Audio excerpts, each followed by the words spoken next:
Woohoo! And it looks like we are live. I hope my mic is working. I see the green on my side. So let me check on my cell phone to see if I can hear myself. Oh, I hear myself. Perfect. That is absolutely perfect. So, what are we doing here today? Well, hopefully you can read the title of this. This is going to be me ranking all 103 new releases I saw in the year 2022. Ooh, yes.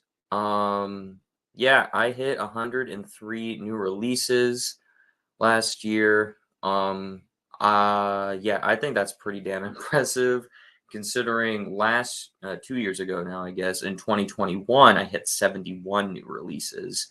So my goal was to just beat that and just go for 75 because I thought 75 was doable.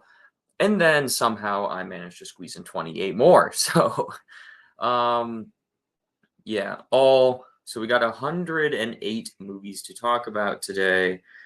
So yeah, I mean not all of these movies I've talked about on this channel before. There's probably be quite a few movies on here that you've probably never heard of. Some of these are really obscure things, like things that the general audience doesn't go see. But then you have me who goes and sees pretty much everything because I don't know. I like subjecting myself to whatever I feel like. So yep, this will be fun. Don't know how long it'll go because like I said, 103 movies to talk about. So, yeah, and I got cool little banners at the bottom for each of them.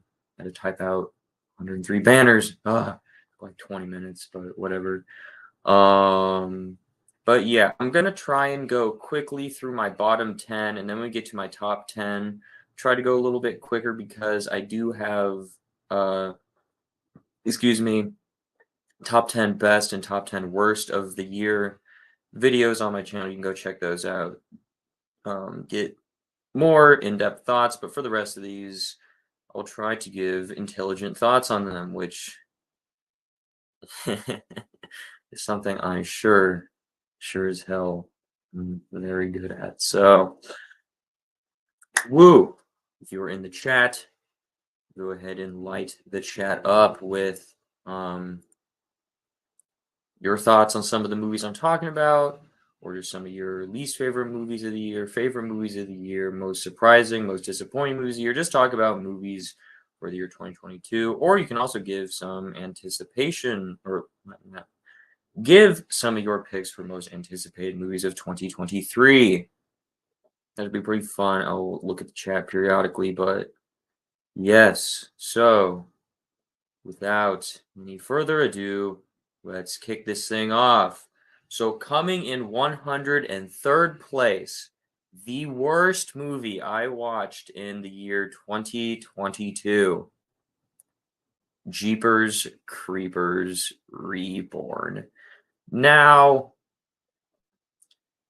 I really like the first Jeepers Creepers movie. I think it's a pretty cool monster movie, creature feature type movie. The second one, I can take or leave. The third one I thought was really bad. And I only watched all of them like a day or two before I watched this fourth one. So I don't have like any nostalgia for this franchise. I don't have any like deep rooted love for the franchise. None of that. Um, I just thought this movie was terrible on almost every single level. Like it it's not just unenjoyable. It's just from a technical standpoint, it looks like shit. Like it absolutely looks like someone opened their camera, took a shit in the camera, and like closed it, and like the reels got all shittier than they already looked. And they sent that out. I'm like, hey, look at our movie. Like, I think it's just a steaming pile of shit. Yeah, this movie sucks. I'm a moron, and I didn't just stream it, I bought the Blu-ray, so this is part of my fucking collection now. Thank God it's behind me, so that way it's not visible in any of this. So you never have to see it. But yeah, certainly a movie that It sucks. It really, really sucks. I genuinely don't have anything positive to say about this movie. Like, I could and probably uh, should, I guess, make a better movie. Yeah, it's terrible. It is honestly terrible. I mean, we're in second place, Dash Cam. Ooh, the movie that was my least favorite for like 6 months until I watched Jeepers Creepers Reborn. Ooh, I am not a fan of found footage movies, and this is a found footage movie, but it's also like a stream, so you see like the chat on the sides and all that stuff. So this movie it honestly gave me a headache. Like I had to look away numerous times while watching this movie, so I just such a bad headache, and that never happens to me in movies.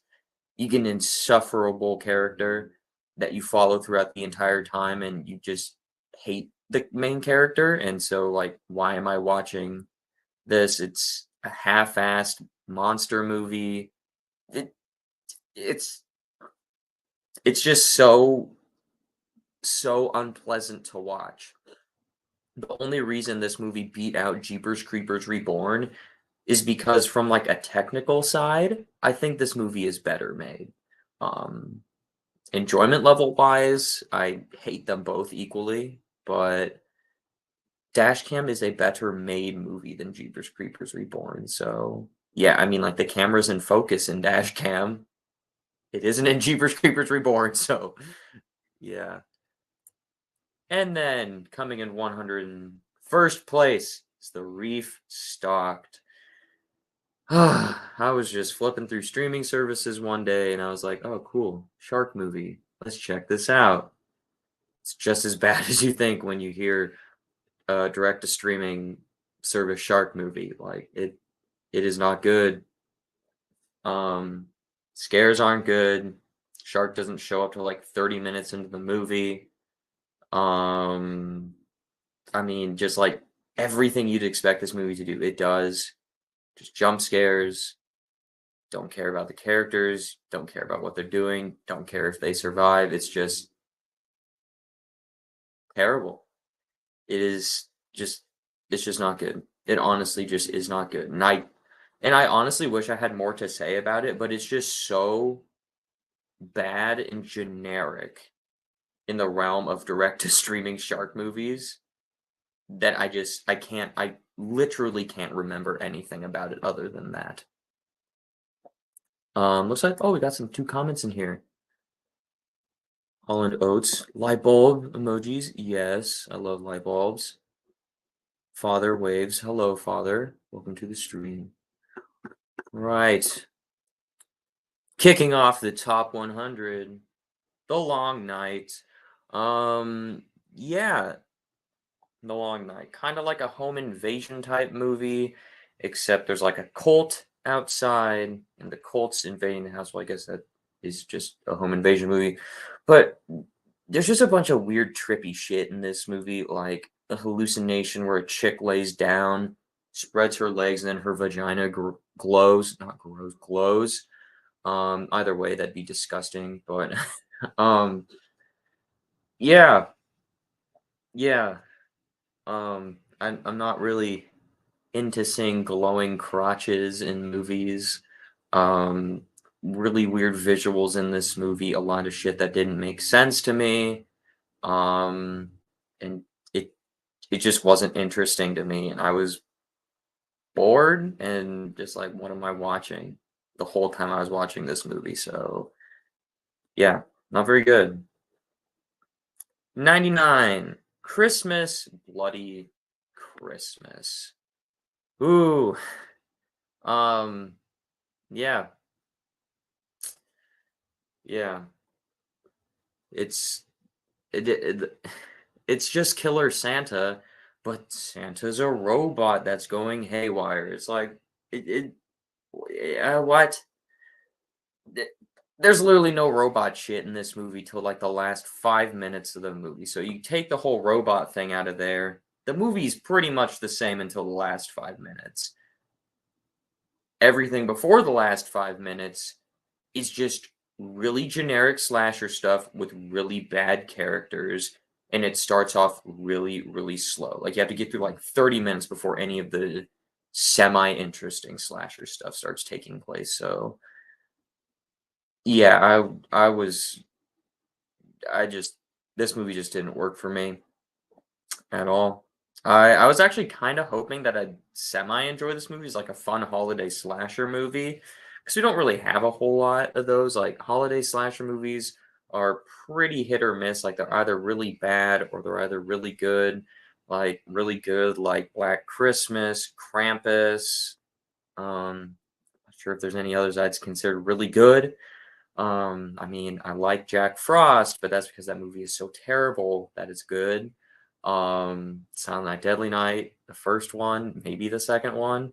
I haven't heard anything good about the sequels. Jack Frost 2 isn't good, but then you just get like a bunch of these random Christmas horror movies that are terrible. And I would just chalk this up to that. 98, Gasoline Alley. This is a direct to streaming. I'm pretty sure every movie I've talked about so far is direct to streaming.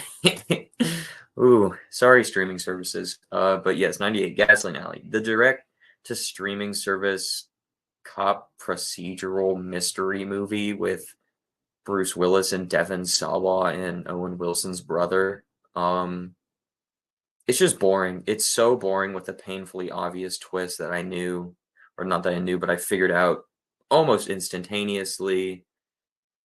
It just it's just so bland and forgettable. Like I honestly forgot that this movie even existed until I was looking at my letterboxd list for all the movies I've seen this year ranked, and I saw it and I'm like, oh yeah, that exists. It's just this is probably the most forgettable movie I've seen all year is Gasoline Alley. It's just so bland, nothing distinct about it at all. Coming in 97th place is Crimes of the Future, one of the weirdest movies I've seen all year. This is my first David Cronenberg movie I saw, so I didn't really know what to expect. I know he's known as like the king of body horror movies. I have since checked out The Fly with Jeff Goldblum as a very, very good horror movie. Um, and this movie is just really weird, where like humans have evolved to where they don't feel pain anymore, I guess. And so like watching people do surgery is like sexually arousing or something. I don't fucking know. It's so weird. And so then you have the Viggo Mortensen can like grow organs, and so then they like do this magician act where he like grows an organ and they pull out this new organ and the crowd goes wild and like, oh, I'm so turned on right now. It's like, what? Just like, what am I watching? It's just so, I don't know, bizarre. And they do like an autopsy on a naked child in the movie. I'm just like, no, like, no, that is too far. That is too far. You do not show naked children in movies. Got a comment. Oh, I got it too. Holland Oates. Hey, hey, welcome back to the chat. I enjoyed Christmas Blake's Christmas for about 15 minutes. I enjoyed it for 5 minutes, the last 5 minutes. Otherwise, I thought the rest of it was pretty bad. And also, like, the whole red and green, like, lighting and or just, like, filter graininess over it. I don't know, that whole thing was weird, too, from a technical side. I absolutely get the hate for Crimes of Future, but I liked how weird it was. Yeah, there are certainly fans of that movie. It just didn't it just didn't operate in the way my brain operates. Where were we at? We're at Crimes of the Future. Yeah. All right. 96, Firestarter, the latest Stephen King adaptation that I just thought was a total dud.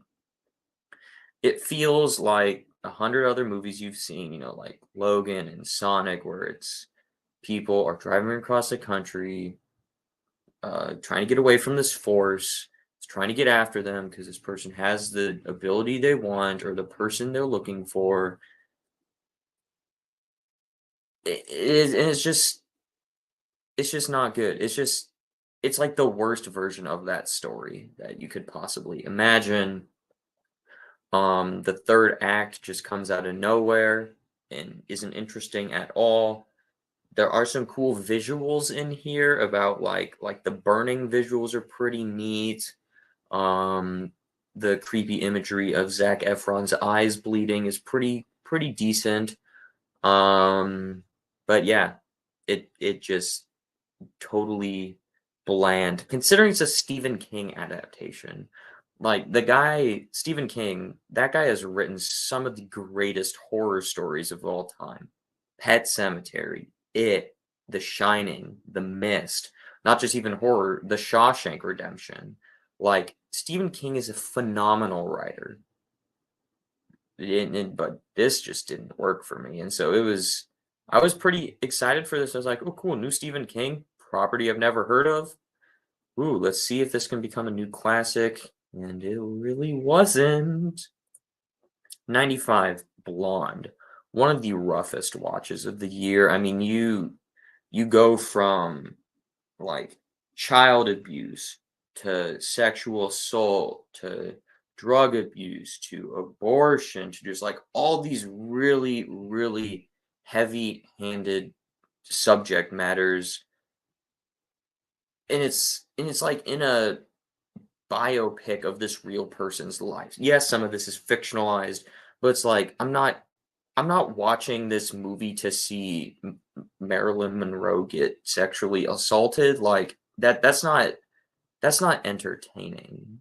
So this movie is probably one of the least entertaining movies I've seen all year. It's shot well. I think like from a technical standpoint, the film is well made.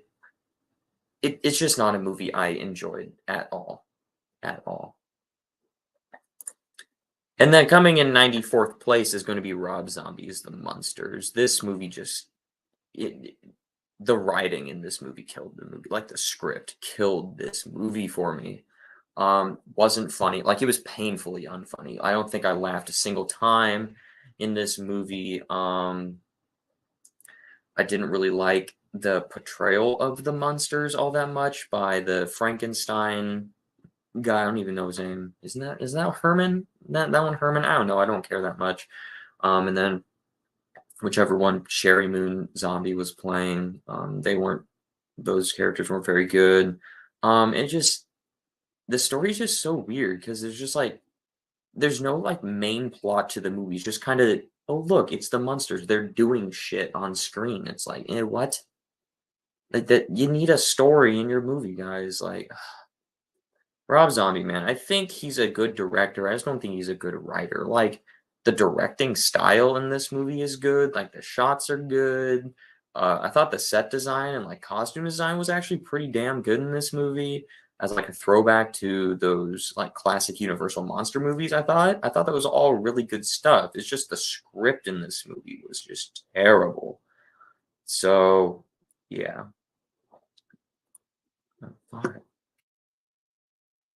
Oh yeah. So many awesome comments in here, Anthony. What up, Anthony? Crimes of the Future is a batshit crazy. This is true. That's Cronenberg for you. I definitely give him credit for doing something different, though. Yeah, yeah. I can't take away the creativity from that movie. It's a very creative, unique movie. Nothing like it out there for sure, for sure. And he's saying, "What up, Holland? Father, this is my father. I'm just gonna refer to him as father."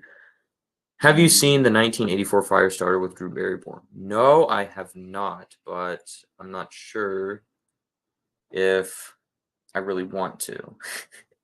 Because I don't know if it's just this adaptation of Firestarter that was bad, or if it's just the story of Firestarter I don't like.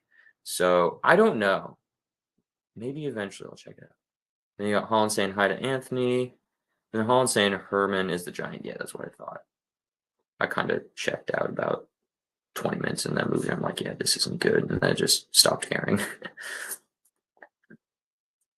Oh my gosh, the chat is so lively tonight. We got Mike saying, hey, Fox, what up, Mike? Dude, this is so much fun. Okay. Coming in 93rd place, Spirited, the movie that kicked 92 out of my next movie out of my bottom 10 for the year. And you'll understand why that's important in a second. But yes, the, what's it called? Why am I blanking on this? the name of this movie, the story where it's like the Charles Dickens story, The Christmas Carol. That's what it is, A Christmas Carol. It's like the musical version of A Christmas Carol with Will Ferrell and Ryan Reynolds. I'm not very big into musicals. I was like, I like Will Ferrell and Ryan Reynolds. And I didn't think they were the right choices for this movie. I didn't like the spin this movie had on the Christmas uh, Carol story. So yeah, this is not one that I enjoyed whatsoever. But my grandmother enjoyed it, so glad my grandmother enjoyed it. I just didn't. Coming in 92nd place. Oh, Morbius. Yes, when I saw Spirited, it kicked Morbius out of my bottom 10 for the year. Look, Morbius certainly isn't a good movie. I mean, it's number 92 out of 103, so it's not good. Morbius isn't good, but it's not abysmal like everyone made it out to be. It's just not a good comic book movie. It is extremely generic. Feels like the comic book movie you've seen 25 times over the last 20 so years. But yeah, I mean, I liked the character of Morbius. And honestly, 100% honestly, I would be okay with seeing a Morbius 2 and getting Jared Leto back as Morbius and getting more time with the character and doing like a full course correct in Morbius 2 and actually making a good comic book movie. But yeah, this is easily the worst comic book movie of the year. Well, unfortunately, Thor: Love and Thunder isn't too much higher than it, but um, yeah, it it was just not a good comic book movie. But had two of the worst post credit scenes I've ever seen. I hated those post credit scenes.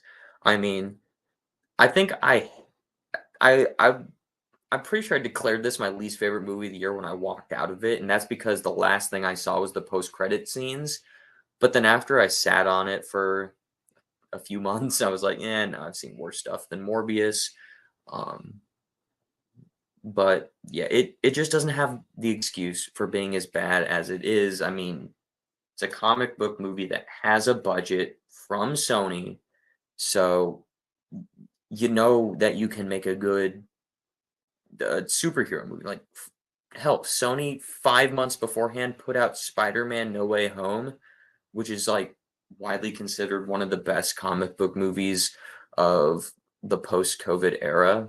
So like, Sony can make good comic book movies. Just apparently, Jared Leto is just like the kiss of death when it comes to comic book movies. Damn.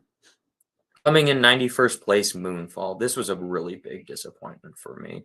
I like disaster movies. This movie also has Patrick Wilson in it. That was the main reason I wanted to go see this movie. I was like, Patrick Wilson, love you from Watchmen, so I will go see anything you do. And this movie it just lost all credibility and logic when it gets to the third act. Like, there's a good version of this movie, but like the reveal of this movie didn't make sense, didn't like it. It's just like you can do a very interesting movie where like the moon's gonna crash into the earth. You can do a really good disaster movie like that. And you can just have your premise as that. You don't need to have like this. I'm just gonna spoil it because the movie's been out for like a year now, so you don't need the moon to be like this alien spaceship that's gonna crash into the earth. Like, you don't need that.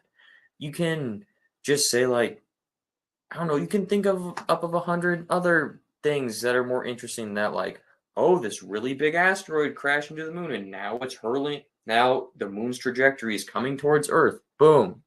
There's a more interesting and not as batshit weird, crazy, and illogical thing that they decided to do in this movie. This movie just it frustrated me because I wanted to like it. I really wanted to like it, but it just didn't work for me on a plot level at all. But yeah, so hopefully the next disaster movie I watch is not a literal disaster. Hey, hey, funny. Coming in 90th place is The Cursed.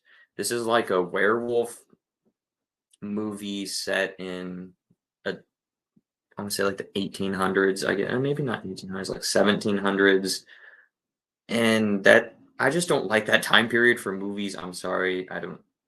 Every single movie that's like set in that time period, I don't like. Um, Maybe it's 16. I don't know, some old ass time. um, and I'm not really big on vampire and werewolf movies. Those two kind of go hand in hand. Those two creatures not really my thing. Um, I thought the mythology in this movie for the werewolves was a little bit weird. Didn't really work for me all that well. Um, there was just also some unpleasant stuff with like children getting killed pretty violently by the werewolf and stuff, I believe. Maybe they didn't get killed. I think they like transformed into the werewolf. I don't know. It's been like 10 months since I've seen this movie. Also what could factor into this being this low, this is probably one of the worst theater experiences I had all year because I was like the only person in my theater seeing this. There was a group of middle schoolers that kept coming in and out of the theater and talking and walking all around the theater the whole time. It was just like, I was just irritated at that the whole time. That it might have affected my viewing experience. I did buy it. I have the cursed up there. Yeah, I have it because I want to give it a second shot. It's one of those movies where it's like a lot of people seem to enjoy this. I seem to be in the minority.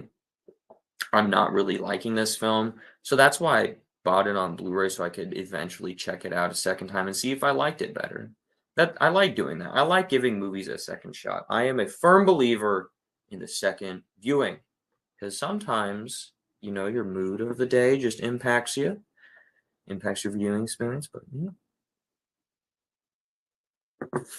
got some comments. I'll probably do comments every 15 or so. Is number one on your list the Mean One?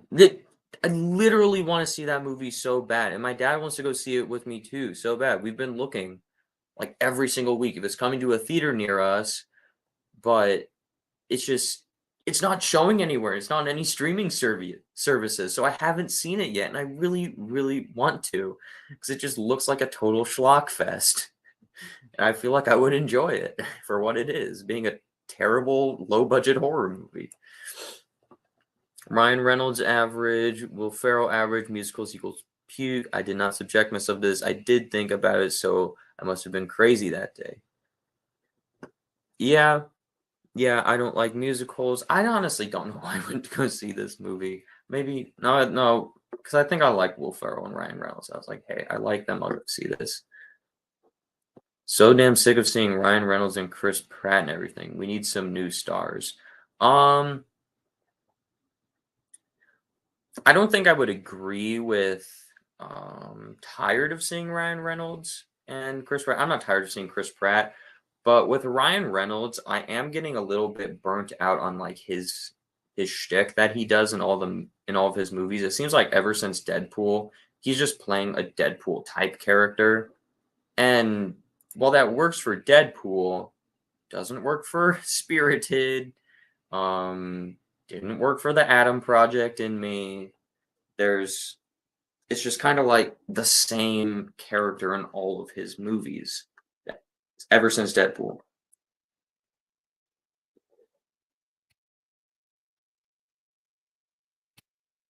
I mean, still like the guy, still like his shtick, but it does get a little bit taxing after a while.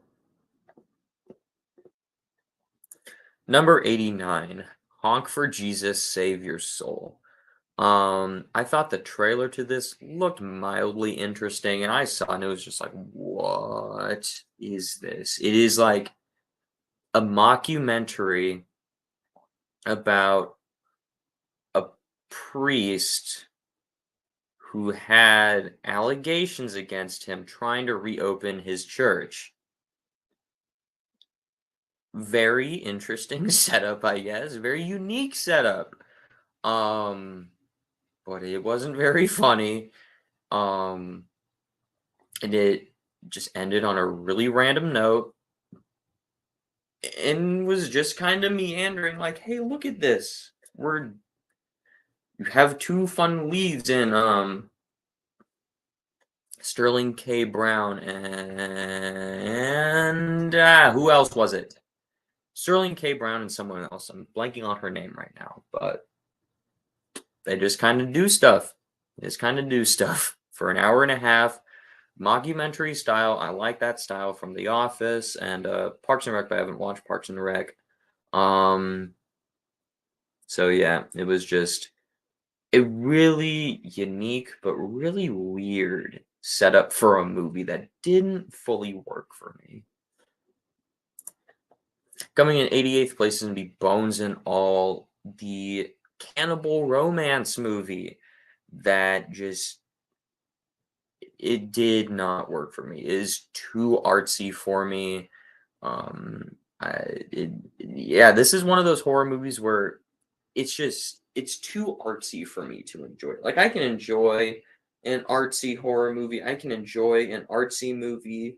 I mean, quite a few of my top 10 of the year are pretty prestigious films, if I do say so myself. But prestige films are hit or miss for me, and this one just didn't work for me. I'm not on the everything Timothy Chalamet does is amazing train yet. I mean, I liked him in Dune. I really liked Dune, but I didn't love Dune.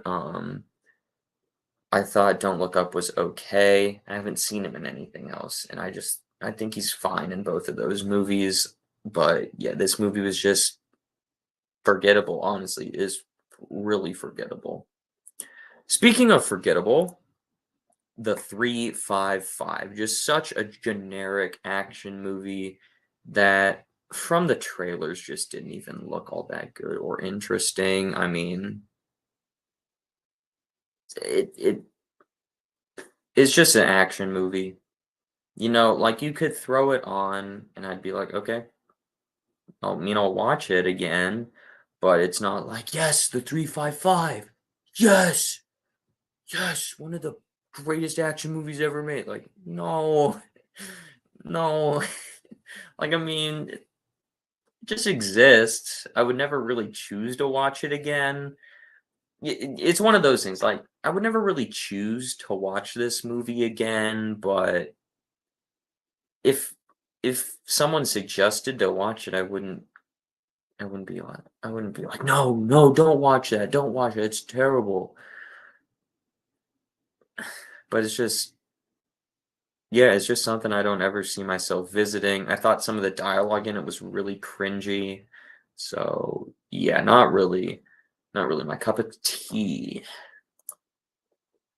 Coming in 86th place is Memory, one of the Liam Neeson movies that came out this year, and it's just Liam Neeson doing Taken again. Like it's literally just Liam Neeson doing Taken at this point. Like I love Liam Neeson. I think he is a great actor and he is in some phenomenal movies and he can give great performances.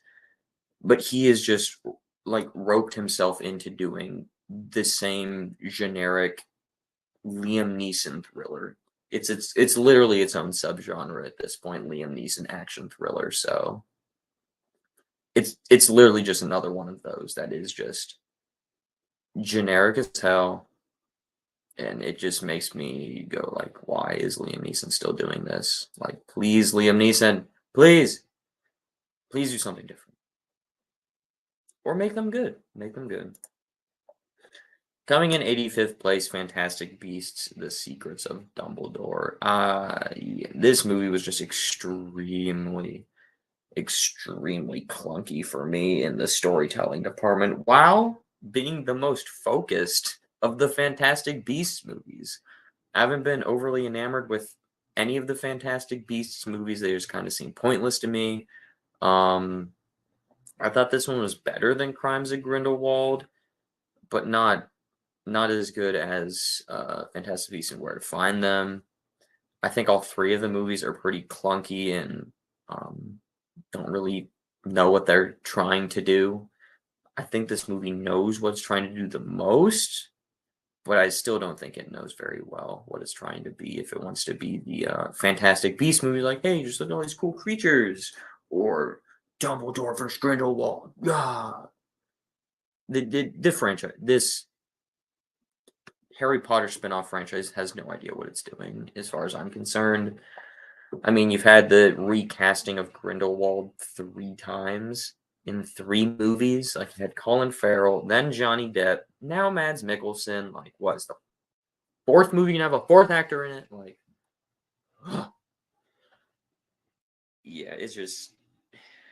I really like the Harry Potter franchise, but I've not been a fan of these Fantastic Beasts movies. This one is honestly just no exception. No exception. 84, Blacklight, the other Liam Neeson generic action thriller. I saw this movie, like, literally take everything I said about Memory literally like 5 minutes ago and apply it here to Blacklight. I mean, they're pretty much even for me. I don't know why I put Blacklight here. Why I put Blacklight a little bit higher than it. Um, it's just generic Liam Neeson action thriller stuff. Like, it's disappointing because I really want. Because I'm fine if Liam Neeson wants to make action movies and like action thriller movies, but like, don't make them generic. Make them good. Like, just hit those 2 criterias, please. And I'd be a lot happier. I would be a lot happier with them. So, yeah, just another forgettable Liam Neeson action thriller. Coming in 83rd place, Studio 666. One of the more interesting movies that I went to go see this year. So I had no idea what it was. My dad, when I was just like, "Hey, do you want to go see this movie called Studio 666?" And I'm like, "Sure." I don't know what it is. And so we went to go see it, and then like, oh, it's about this band, the Foo Fighters. I think I've heard of them before. And it's just this really, really hyper violent horror movie. Like, the gore in this movie is the standout. The story is, it's passable. I don't think like the whole like what was I gonna say? Like, the whole like evil record executive producer thing was all that unnecessary for the movie. I mean, the Foo Fighters, they aren't actors, they're musicians, so their acting isn't very good. I liked the music in this movie though, so yeah, it wasn't terrible, but I didn't the story was fine. I didn't think the acting was very good, which I hate to make that a negative towards this movie that the acting wasn't very good. But if I'm gonna be fair to all the movies I saw this year, if the acting isn't good in one movie, I'm not gonna just give this movie a free pass just because they're not actors. Um, and yeah, there's just a few things in it that didn't work, but I thought the gore was really damn good, especially when like the one scene on the bed where they get like double chainsawed in half. It's pretty badass if you ask me. Coming in 82nd place, Hocus Pocus 2. Yeah, this is another one of those long delayed sequels to a classic movie that just kind of misses the mark.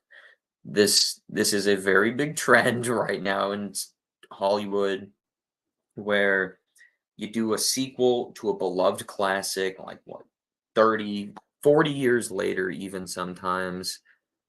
You get all the original actors and actresses back, and you do a legacy sequel, and 9 times out of 10, they are just not very good. Like, why are you doing this?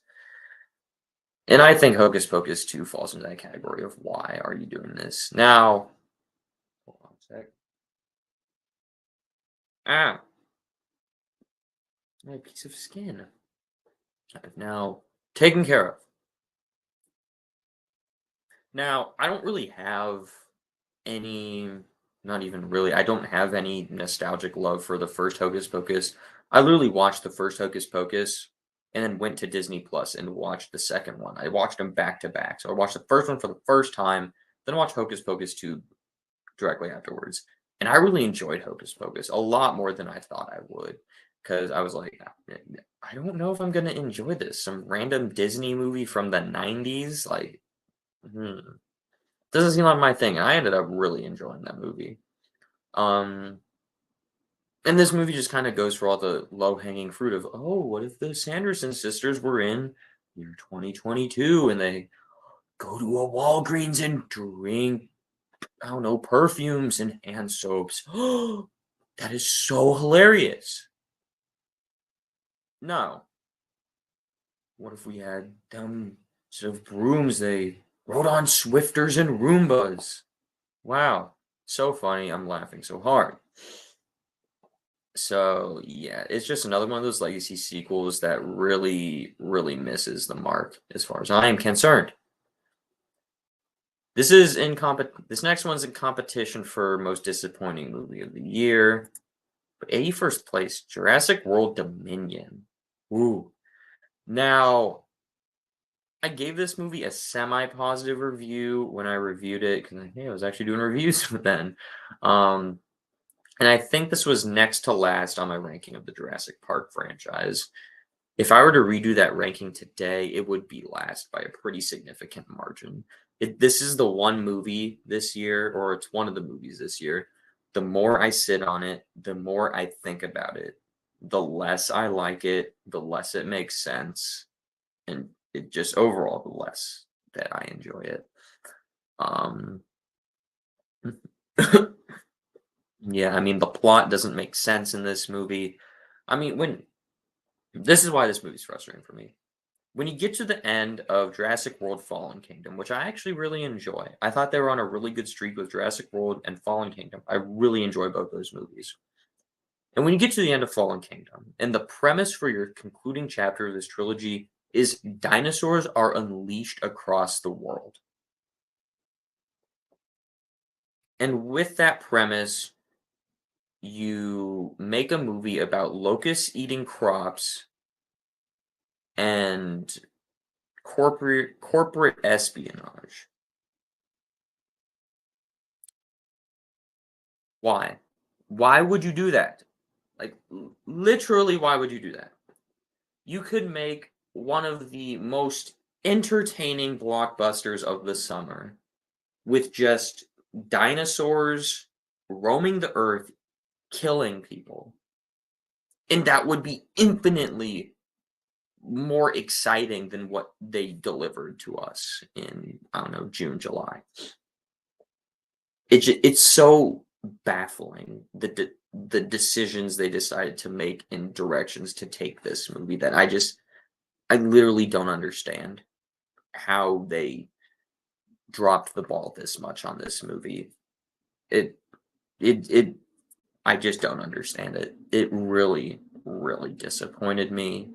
Now I can still get some enjoyment out of it. I get enjoyment from all the Jurassic Park movies, like even this one, which I don't think is good. I can still pop it on and have a decent time with it, but it just, excuse me, on a plot level doesn't work at all.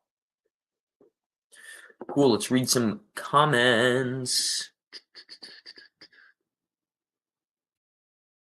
I want to throw Ryan Reynolds and Chris Pratt into a horror film, something serious, no jokey jokes, none. Yeah. So I'm trying to think if either of them have actually ever been in a horror movie before. Not that I can think of, but yeah, I think they can both do really like good dramatic roles and stuff. It just seems like they're not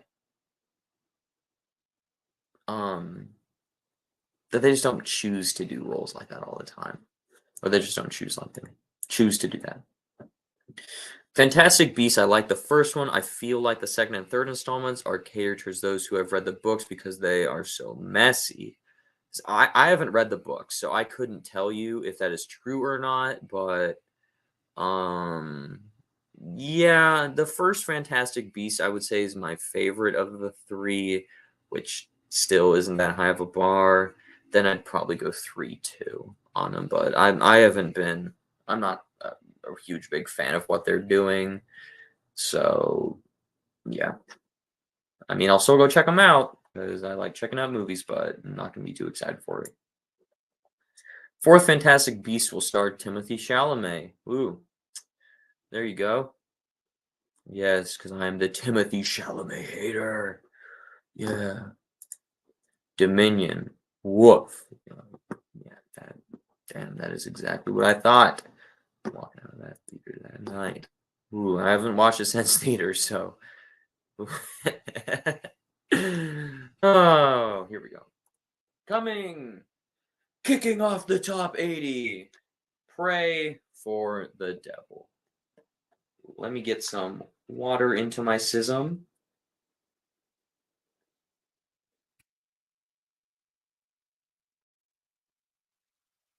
Hey, we're about a 25th of the way through. Almost to a 25th of the way through. Whatever. I hate math. Yes, Pray for the Devil. Generic exorcism movie.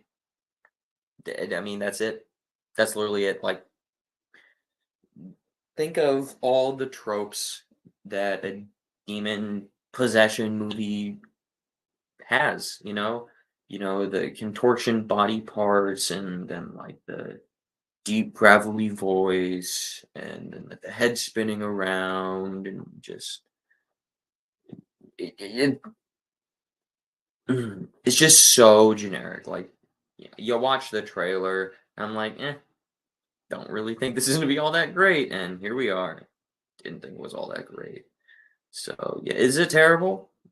No, but it's just like I'm not really a fan of demon possession movies as is. There are very, very few of those that I enjoy, let alone love.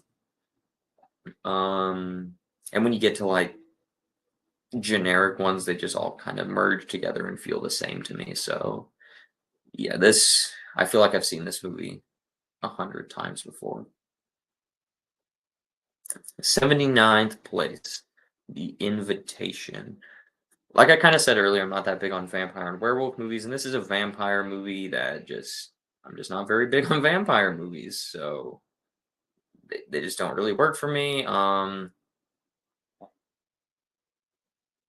The trailer is pretty much the entire third act summed down, so as you're watching the movie, you know exactly where everything is headed. I mean, literally, it shows the climax of the movie in the trailer, so I wasn't surprised at all during this movie. I wasn't intrigued or invested in our characters at all during this movie. Um, yeah, I'm just something about vampire and like werewolf movies just don't work for me. I don't know why. I literally don't know why. Like, might take some heat for this, but I watched earlier this year. I watched Fright Night for the first time, and I was like, "That's okay. I think that's fine." Then I think a few years ago, I watched The Lost Boys for the first time, and I was like, that was fine." It's like I don't know. There's just like no vampire werewolf movies that I genuinely love. So I don't know. I don't know. Maybe that's just not a subgenre of horror for me. Probably just isn't. Coming in 78th place, Emily the Criminal. This is a character crime drama starring Aubrey Plaza where she is, like struggling with debt and whatever, and then comes to a life of crime. Um yeah, I guess I like the themes of this movie when you get to the end and you kind of like understand what they're trying to like convey in this movie. I didn't really like the romance side of this movie, and kind of when you get to like the last 2/3, I mean not 2/3, sorry, last half of the movie, it just drags and is very boring to me. It just wasn't very interesting. So it had a nice setup, had a nice first half, but the second half just kind of drug for me. Drag, drugged, drag, drag, drag, drug. It drugged. 77. Orphan First Kill. Um, I watched this in theaters and then went home and watched the original Orphan for the first time. So, yeah, I definitely watched them out of order. That might have um, tainted my viewing experience, but this movie just, I don't know. I didn't like the twist in this movie. Um, As far as what I thought it was gonna be a slasher movie, wasn't all that good, or maybe not all that good as a slasher movie, didn't really have interesting kills as far as I'm concerned. Um, and I also watched the first one. I wasn't really a massive fan of that either, so it I don't know. It's just something about the 2 Orphan movies that aren't really my thing. Maybe it's just like the style that they have, the tone, um, but yeah, neither of them are really ever 2 movies I'm ever looking to re-explore. They're just kinda random horror movies that I have seen now. Ooh, let me, rub me eyes. Getting so choked up talking about movies today. 76th place. Don't Worry, Darling. Woo! The movie with extreme controversy behind the scenes that was actually probably more interesting than the movie. But you see the movie, Florence Pugh is absolutely amazing in this movie. The movie is very good at building tension, but the payoff for that tension sucks. The reveal in this movie sucked. You don't see it coming because it comes out of left field and doesn't doesn't enhance the movie, and I think it makes the movie this low on the list. I it just it just didn't work for me. The twist in this movie didn't work for me. Um, Harry Styles, I think he gives an okay performance in this movie. I'm not fully on the Harry Styles acting train yet. There's another Harry Styles movie I saw this year that's significantly higher on the list that I enjoyed quite a bit. So we'll talk about that one later. But yeah, just like the this movie hinges on the plot reveal, and when the plot reveal doesn't work in your movie, then your whole movie doesn't work on just like a plot level. So it's shot well, builds some nice tension. Lawrence Pugh's great. Movie as a whole just just fumbles and falls apart when you get to that plot reveal in the third act. So yeah. Coming in 75th place. Now for horror fans, this one might be a little bit of a hot button. Pearl. Um I wasn't as high on X as everyone. You'll see that much higher on this list, but not, like top 10, top 20 material for me. But people in the horror community seem to be adoring X and Pearl. And personally, for me, in my taste in movies, I'm not quite there. I liked Pearl significantly less than X, and Pearl's kind of a movie I could take or leave. It's essentially like, what if The Wizard of Oz met a horror movie and they had this baby of a movie Pearl? That was a weird analogy. But yeah, it's basically like The Wizard of Oz horror movie with like this like fantastical set, really vibrant colors, really good performance by Mia Goth. It's just a lot of weird artsy shit in this movie. Like, I didn't ever need to see Mia Goth grind and climax onto a scarecrow, but I have, thanks to Pearl. Um, I mean, it's a prequel. Not that big on prequels. Um, Also, like I said, I just wasn't as high on X, so naturally I'm not going to be as high on Pearl. So, but I do want to give X and Pearl a rewatch. I have them both in my shelf somewhere. They're down over there by X's. I do want to give them both a rewatch to see if anything changes, but yeah. I'll probably rewatch them before Maxine comes out this year, whenever that comes out, but yeah, I think X and Pearl are both very well made films. They're just not necessarily for me. Coming to 74th place is another massive disappointment this year, and that's Death on the Nile. Now, I love the Murder on the Orient Express from just a few years ago. So this was one of my most anticipated movies of the year because I love murder mystery movies. I just love mystery movies. Like you look at some of my favorite movies of all time, or just like movies with really good twist reveals at the end, and murder mysteries typically have that. So if you look at some of my favorite movies of all time, like Watchmen and The Hateful Eight are both really good mystery movies. Or not good, really incredible mystery movies. Um, and so anytime you can give me a really good mystery movie that subverts my expectations at the end, like Murder on the Orient Express did, I like your movie quite a bit. So I expected this to pretty much be on the same level as Murder on the Orient Express, and this movie is just a complete dud to me. With Murder on the Orient Express, I didn't figure out the mystery, and which I like not figuring out the mystery when I'm watching a mystery movie. This one, I figured it out. I thought it was kind of obvious. Didn't think the cast of characters was all that memorable or great. And it was just so disappointing because I had my expectations way up here. That's going to be on the level of Murder on the Orient Express, another great murder mystery movie. And it was like here.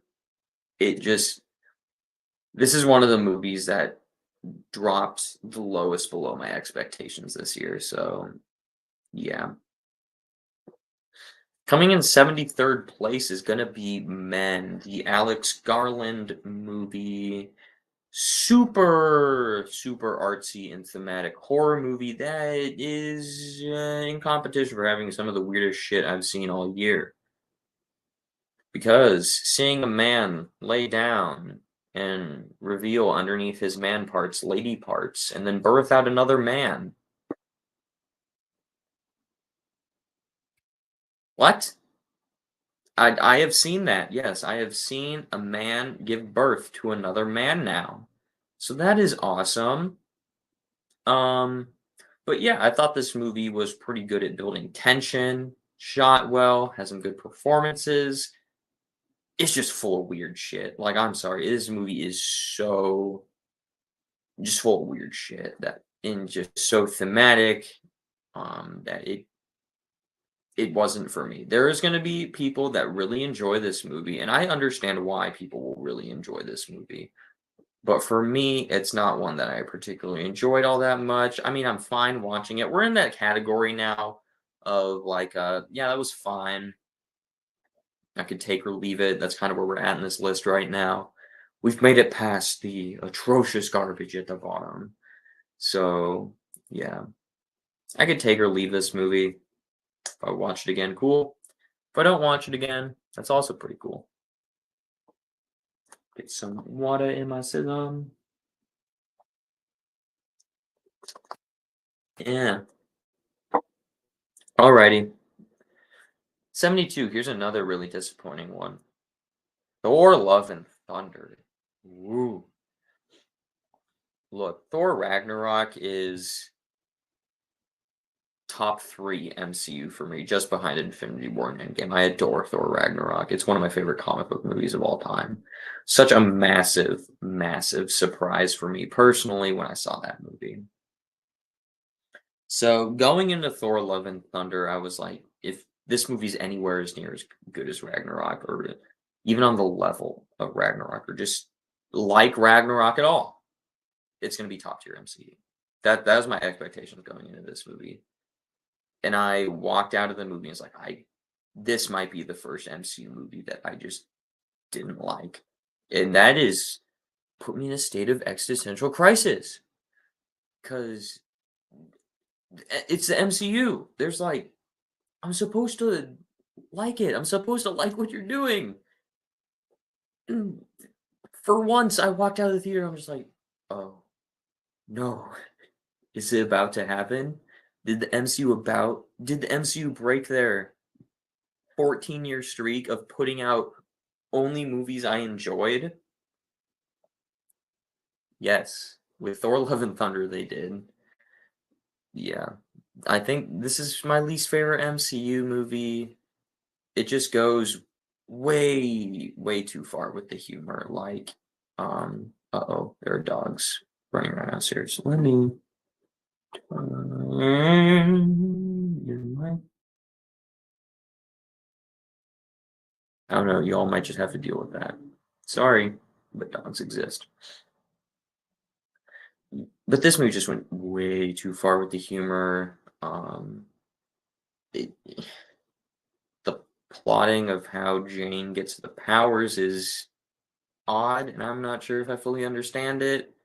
You have Christian Bale in here as a villain that could be really good, but he's just in the wrong movie. So there's so many things about this movie that didn't work. There's a lot of things about this movie that did work. So it's a very mixed bag of a movie for me. So Thor Love and Thunder. 71, here's another probably hot take from me, but 71's gonna be Elvis. Elvis. Yeah, this is the first music biopic that I walked out of the theater and was like, ooh, I'm not sure if I enjoyed that. Um, like I love Bohemian Rhapsody. I really like Rocket Man, and that's kind of my expectation going into this is, oh, cool, Bohemian Rhapsody, but Elvis. I'm like, oh, sure, it'll be really good. Um, I haven't disliked a music biopic I've watched yet, and so I'm also not as familiar with Elvis's music, and it's not really the type of music I listen to. I do listen to Elton John and, Queen songs, like, before I ever saw those biopics. So, this is an artist I'm very unfamiliar with his work, and just the way the story was told here didn't work for me, and just the directing style, the transitions. There's just a lot of stuff about this movie that I just thought was odd. Now the soundtrack is good. Austin Butler, I think, is up there with Brendan Fraser is a solid lock for an Oscar nomination for Best Actor. I thought he did a phenomenal job as Elvis. Just with like the mannerisms and the look at Elvis, I thought he did phenomenal. And yeah, this is another one of those movies that I bought. It's somewhere over here, I think. Right. Oh, it is right there. Is Elvis that I want to rewatch. I want to rewatch it just because a lot of people seem to really enjoy this movie. And I was like, ooh, I didn't. Coming in 70th place. And I was really late to the party on watching this one. The Adam Project. Every year there seems to be like 2 or 3 Netflix movies that people just go bananas for and just like, "Oh, have you seen this?" Like last year was Red Notice and was like, "Oh, have you seen Red Notice?" It just seems like every year there's like 1 or 2 Netflix original movies that just like everyone's talking about for like a week straight. And that was The Adam Project back in March, and I watched this in December. So, really late to the party on The Adam Project. And it was fine sci-fi action movie with star-studded cast, you know? Nothing more than that, nothing less than that. Felt felt like it was just too it felt like it was doing too many references to other things, you know, or just, like when Ryan Reynolds literally has a weapon that's literally a lightsaber, it's like, okay. So, yeah, just felt like there was a lot of really derivative stuff in this movie to me. But again, it's a movie you could throw on, I'd be fine. It's a kills 2 hours type movie. So, yeah, don't really have too much to say after that. 69, ha ha ha ha, so freaking hilarious. VHS 99. VHS 99. I am brand new to this VHS franchise because I got on Blu-ray VHS 94 and watched that, and then I was like, wasn't there another one of those that came out this year? And lo and behold, there was VHS 99 on Shudder. So I watched it because I really enjoyed VHS 94. It was really good for someone who doesn't like anthology movies all that much. And VHS 99 was just okay. It was okay. There were like how many sections were there? There was like 5 sections. I didn't enjoy 2 of them, and I thought 3 of them were okay. And that seems to be the case with most anthology movies to me, where I don't enjoy a handful of the sections, and then I really enjoy the other handful of sections. So it's like, what do I do? What do I do? Because it's all together, but I enjoy this part, really don't enjoy this part. So yeah, that was VHS 99 for me. I am curious though to check out the other movies in the VHS franchise. I don't know if slash when I will ever get to doing that, but it's certainly on my radar. Let's stop another 69. Read some comments here.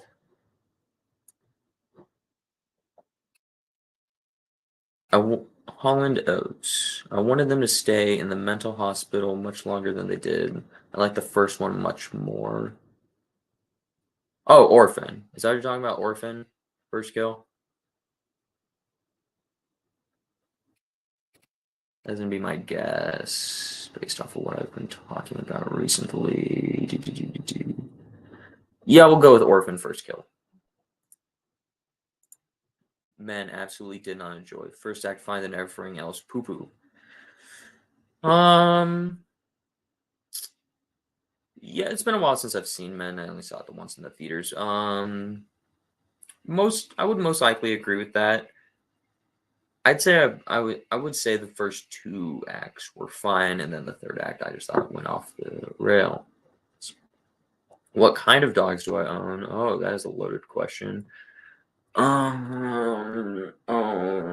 have a pug, a French bulldog, a beagle mixed with something else, and then a mastiff mix, I think. So yes, we have 4 doggies downstairs that are not in here with me because they would be annoying me in here.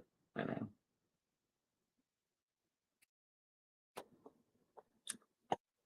Those are my 4 dogs. Coming in 68th place. Sorry, Ryan, for putting it this high. Amsterdam. Another really massive disappointment for me. From the trailers, I was expecting to walk out of this movie and declare this one of my favorite movies of the year. I thought the trailers made this movie just look incredible. And it just disappointed me, honestly. It was just kind of dull and didn't have the pop that I thought the trailers made it look like it was going to have. Like, this has one of the biggest star-studded casts of the year. From the trailer, it looked like it's kind of be like a murder mystery movie, which I already said I really enjoy. And it just meanders. It really, really just meanders. I don't really know what genre this is. Don't really know who to recommend it to. It was fine, but it just I wanted it to be so much better than it actually was. So, yeah, pretty big disappointment for me. Coming in 67th place, Vengeance. This movie was not on my radar at all until I heard a little bit of buzz about it, so I'm gonna go and saw it. It stars BJ Novak, was written by BJ Novak, and was directed by BJ Novak, I believe. I believe he did all 3 of those things, which is, if you don't know who BJ Novak is, he is in The Office as Ryan. He's also in Inglourious Basterds by Quentin Tarantino, fun fact. But anyways, yes, it's kind of it's a weird story.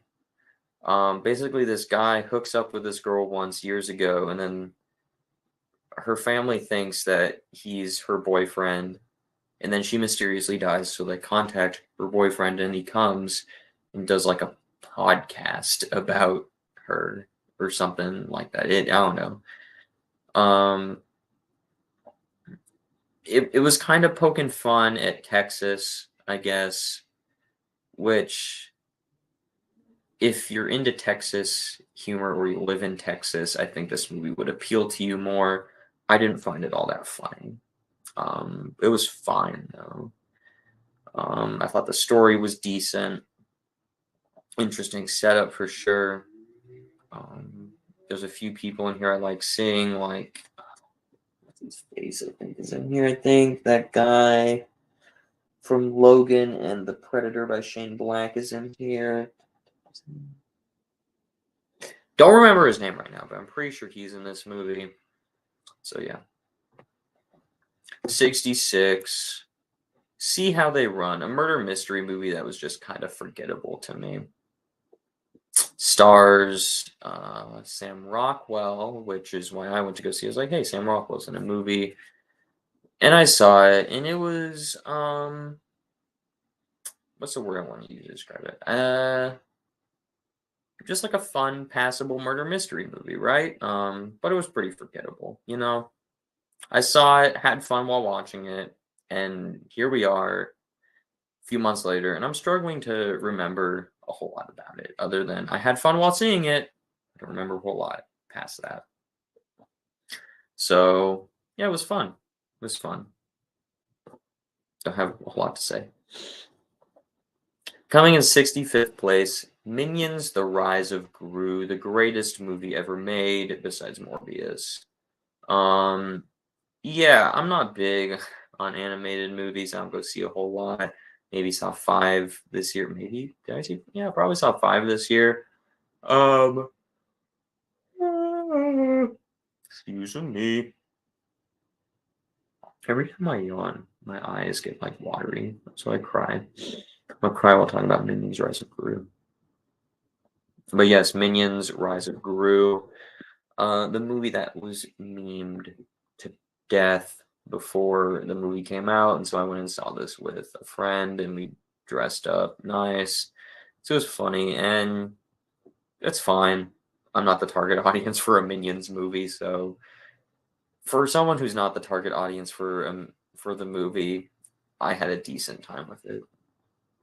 64th place, DC League of Super Pets. Again, kind of with Minions. I'm not the target audience for this movie. I just went to go see it because hey, I like superhero movies, so yeah, sure. We'll see what this is. And I actually enjoyed it more than I thought I would. I didn't think I was gonna enjoy it, didn't really have a lot of interest in it. Went and saw it and I enjoyed it. I enjoyed it quite a bit. Um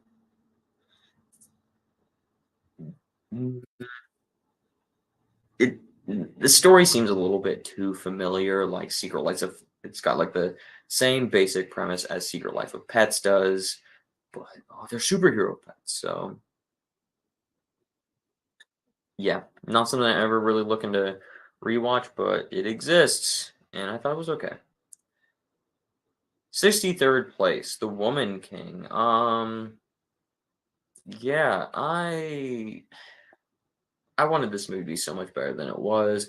I thought it was gonna be like a really action-heavy movie, but it's more of a drama with action sprinkled in there. So it wasn't really what I thought it was gonna be, so I was a little bit disappointed by it, but yeah, it had a pretty bloated runtime as far as I was concerned. I believe it's also rated PG-13. Who was that? The Woman King.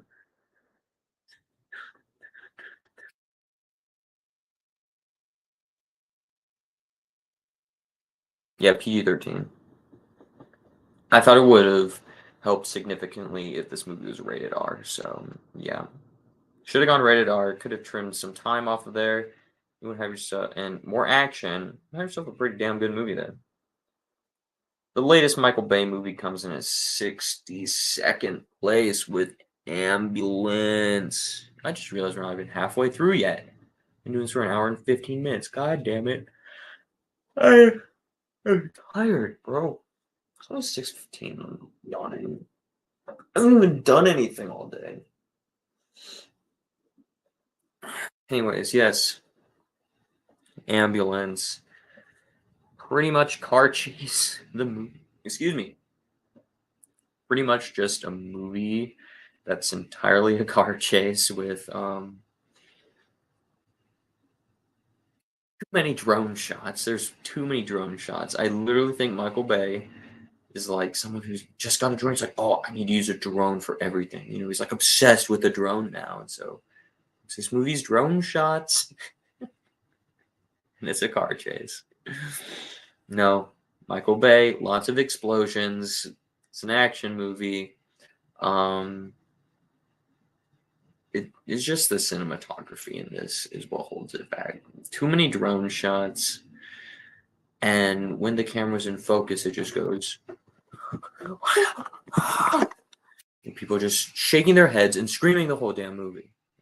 Here we go.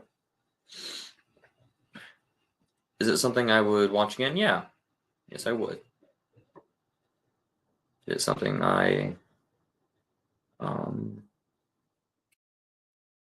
is it my favorite Michael Bay movie? No. No, it's not. It's just a generic action movie that came out this year. 61st Place, Samaritan, the Sylvester Stallone superhero movie with the painfully obvious twist that I figured out in about the first 5 minutes of the movie. Yeah, really obvious twist there. And so this movie should have been a lot better than it was. Like, it's Sylvester Stallone, who's a really good actor, doing a superhero movie, which is one of my favorite genres. And it's an action movie, and Stallone and action go really well together. So it's like, okay, this is going to be really interesting. It was just like, oh, damn, that exists. And it was predictable. And you can see the version of this movie that would be really good, but just isn't. It just isn't. So it just gets lumped into this pile of movies here in the center that I just thought were decent, that I thought were passable. I enjoyed watching them. Coming in 60th place, The Lost City, the adventure movie with Sandra Bullock and Channing Tatum. Yeah, this is just kind of generic blockbuster that comes out, with leads that everyone likes, like seeing them in movies, just having a fun time at a movie. Like, I don't know how I would have phrased this. Well, I yawn again for the 40 billionth time.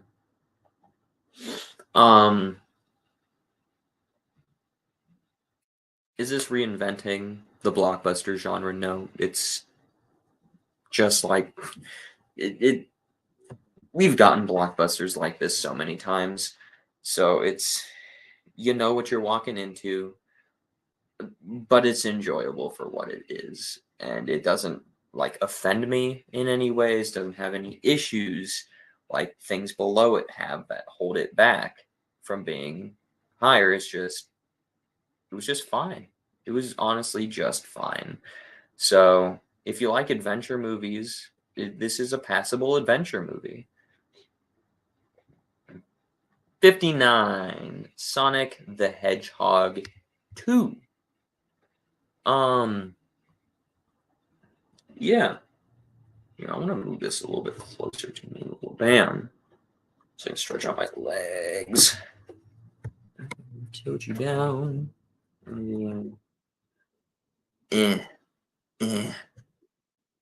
Yay. But yeah, Sonic the Hedgehog 2. I like the first Sonic the Hedgehog. I've never played the Sonic games, so I don't have any deeper love for the character of Sonic. And I thought this movie was pretty much on the same level, just a fun video game adaptation. There hasn't been like an amazing video game adaptation yet, or at least not one that I've seen that I would consider to be amazing. And the two Sonic movies are really good. They're really good. They're just fun family entertainment. Um, I think Jim Carrey is great in this movie. Um, I like the introduction of Knuckles in this movie. I thought was pretty good. Um, and yeah, it was just a fun movie. Just a fun movie, and I'd be down for a Sonic 3.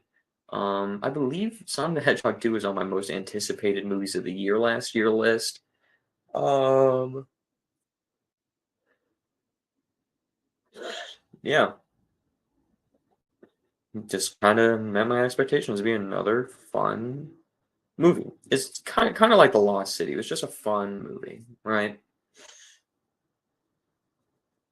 Coming in 58th place, Lightyear, I guess Pixar movie. Is this the only Pixar movie to come out this year? I don't know. It's the Pixar movie I saw this year. Um, yeah, I enjoyed it. I did not at all like the twist in the third act of this movie. Didn't think it was good at all. But the rest of it I enjoyed. It's just this uh, Buzz Lightyear adventure movie, you know? I see a lot of people saying it's one of their least favorite movies of the year and whatever. I don't necessarily get all the hate for the movie, I guess. I can definitely understand it being underwhelming though. Um, but as someone who doesn't adore the Toy Story franchise, someone who isn't big on animated movies, I thought it was decent. I thought it was a decent movie. Coming in 57th place, another animated movie, The Bad Guys. The Bad Guys. A DreamWorks movie. That the trailers just looked like this would be a really fun movie, and it was. Again, I feel like a broken record right now, but it's just a really fun movie that I'm not the target audience for. You know, like if I was 5, this would be like my favorite movie of the year, right? But I'm not 5, I'm 20, so I don't know why I went to go see The Bad Guys. But I did, and I enjoyed it for what it was. I liked, I don't know, I just liked it. Again, I don't know, it surprised me because I'm not that big on animated movies. So see, that's where this stuff gets tricky, right? Where you have The Bad Guys at 57th place, which surprised me because I didn't really have interest in it. But then you have just a few spots below it, Samaritan, which kind of disappointed me a few spots below it. So a movie that surprised me that I had no expectations for is higher than a movie that deeply for a movie that disappointed me.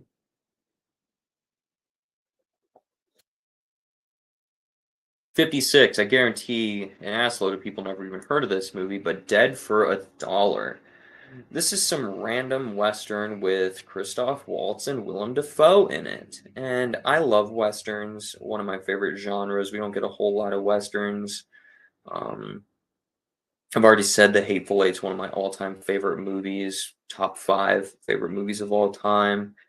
I also love The Magnificent Seven. Django Unchained is awesome. There's just so many awesome westerns out there that I love.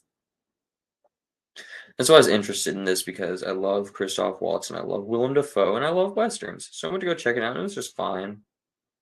You know, it's very low budget, so um there's it just I don't want to crap on the movie for this, but it just looks pretty cheap because it's pretty low budget. It's a pretty simple story. There's not a whole lot of shootouts in it, which when I like West, when I see a Western, I want some really intense shootouts in the movie. This movie just didn't do that. It was more of like I guess Western drama for most of it. So yeah, a decent Western.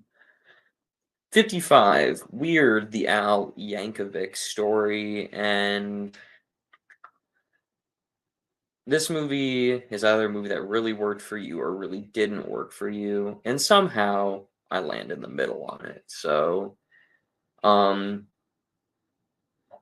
I like Weird Al's music. Um, he's never been one of my favorites, but I like his music. And this movie is very much, it feels very much Weird Al, where it's like a fictionalized version of how Weird Al became Weird Al, where he gets ripped off by Michael Jackson and he takes out the drug cartel. It's like a lot of weird stuff like that, which it fits the movie. I understand why it's there. It's just, did it work for me? Not necessarily 100%. So, yeah. Again, it was fine. Not one of my favorite music biopics, but certainly, I'd say this is on the lower end of music biopics for me, but it was still a decent watch. Coming in 54th place, another disappointment. Empire of Light. Ooh. This movie came from Sam Mendes, which his last movie he directed was 1917, which is one of my all-time favorite movies. So just his name alone had me interested in this movie. And it's it's like a romance movie that takes place at a movie theater, I guess, is kind of the best way I can describe it. And it's one of those movies that's very well made, and I can see the craftsmanship into it. I respect the craftsmanship for it. It's just necessary. It's just not necessarily my thing. So that's kind of where Empire of Light sits for me. It's a movie I thought was okay. I liked it, but it just wasn't one of my favorites of the year. Coming in 53rd place, got Whitney Houston. I Want to Dance with Somebody, the Whitney Houston music biopic. This is my favorite biopic of the music biopic of the year, right? Yeah, I think so. Um, I'm so tired right now, dude. I don't know why I'm yawning. It's like not even that late, but I'm yawning. Whatever. Um, but yeah,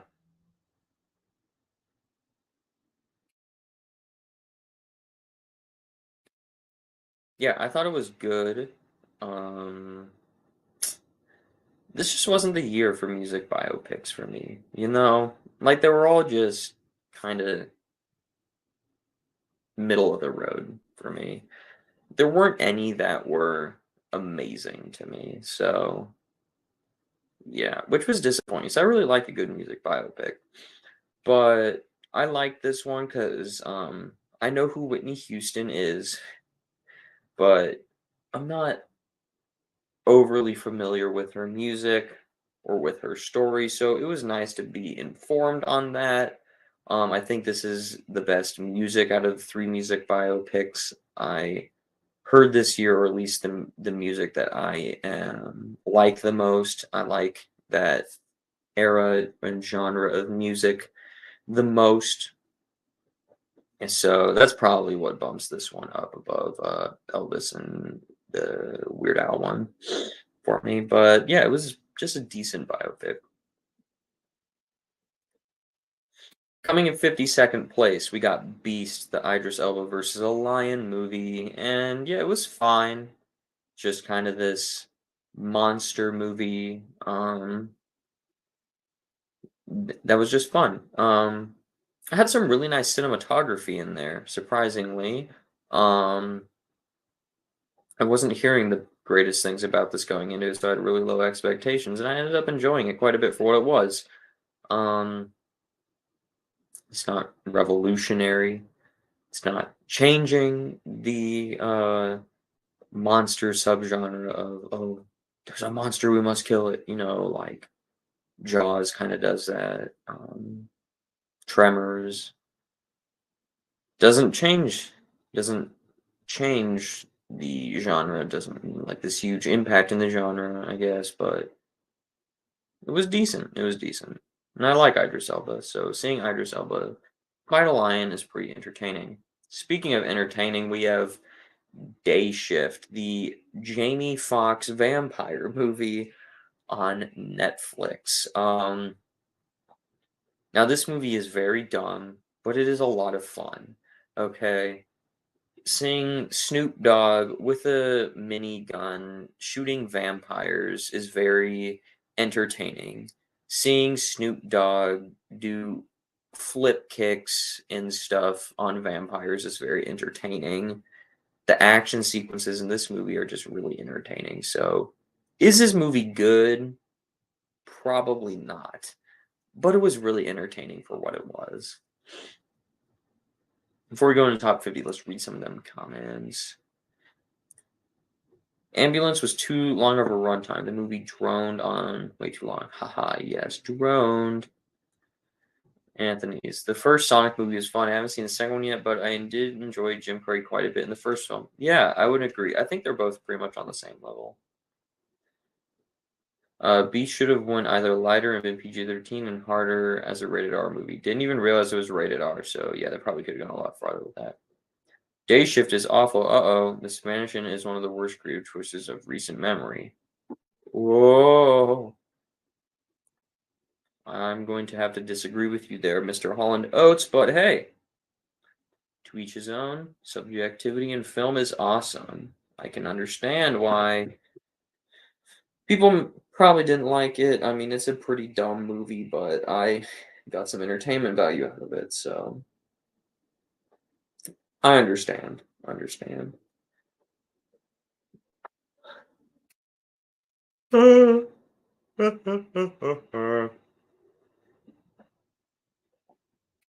Okay, top 50. Let's knock this out so I can go eat some food. I'm hungry. 50th place, Fresh, the last movie I watched this year. And this is a Hulu exclusive horror movie starring Sebastian Stan.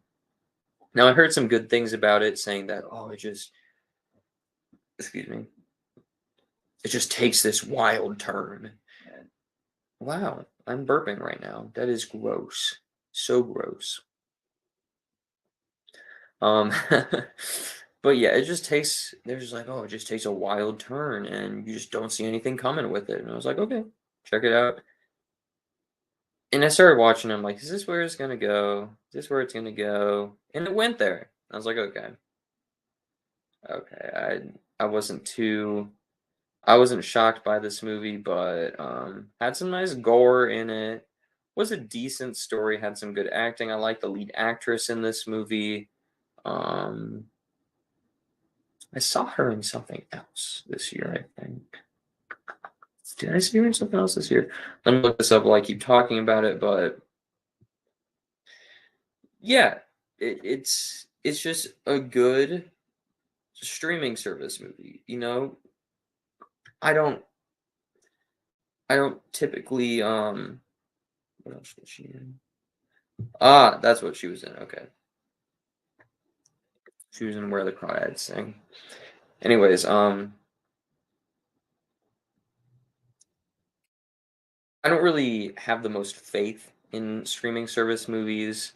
So when you get one that's decent, you surprise me. You surprise me. I don't know, I kind of have a negative bias towards streaming service movies. But yeah, Fresh was okay. Fresh was okay.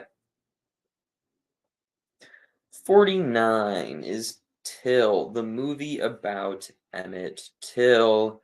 And I remember learning about Emmett Till in my A Push class in junior year of high school. So it was pretty interesting to see a movie that fleshes out that story more. Um, it's a fairly tough movie to watch just with the subject matter about a little boy getting killed because of racism in the South um, a long ass time ago. Um, so yeah, it's kind of a tough movie to watch. Pretty gut-wrenching performance from the actress who plays Emmett Till's mother in the movie. But yeah, I thought it was good. I'm not too high on movies based off true events. They're not typically my cup of tea. But yeah, this one was good, especially since I already kind of knew what was happening in the movie. I enjoyed that quite a bit. 48th place, Armageddon Time. Armageddon Time. This is kind of lumped into that category of movies that I respect more than I enjoyed. Um, that was a well-made movie. Um, like the themes and messaging in the movie, I got all that. It just like, just wasn't necessarily my thing. I got Anthony Hopkins in here and what's his name? Jeremy Strong? I think's his name, Jeremy Strong. You have Anne Hathaway in here. So they all give some pretty good performances in here. But yeah, just not really the movie that resonated with me all that much. 47th, breaking the PTSD character study starring John Boyega, Finn from the Disney era Star Wars movies, and I thought it was a pretty interesting movie with some really interesting messaging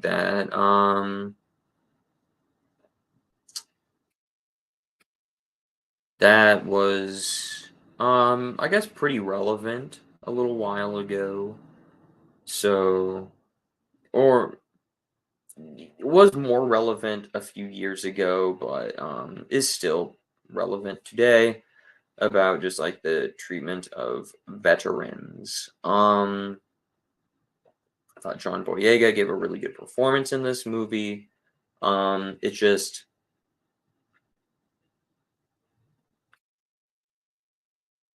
just takes place in one central location with three characters for the whole movie. And so you just feel very confined the entire movie, which this is very hit or miss for me, I guess. Because we obviously haven't talked about The Whale yet, and I keep mentioning it, but The Hateful Eight, I love The Hateful Eight. And that is one location movie with very few characters. So I guess if you're gonna make a movie that is one location with very few characters, you have to make your characters extremely interesting and extremely compelling. This movie didn't have the most interesting characters for me, didn't have the most interesting tension, didn't have the greatest resolution. But I thought it was well made. Thought it was well made and had good performances. So it's pretty good. Yeah, we're still in that category of movies that I just liked. We haven't gotten into anything that I really liked. The first movie on here that I would say I really enjoyed is probably like 35 or so. Because, there's like this whole middle section of like 60 movies I saw this year that I'm just like, yeah, I enjoyed that. I'm also more inclined to be more positive on a movie size, enjoy movies in general. So I like finding the positive things in movies. And take a swig of water.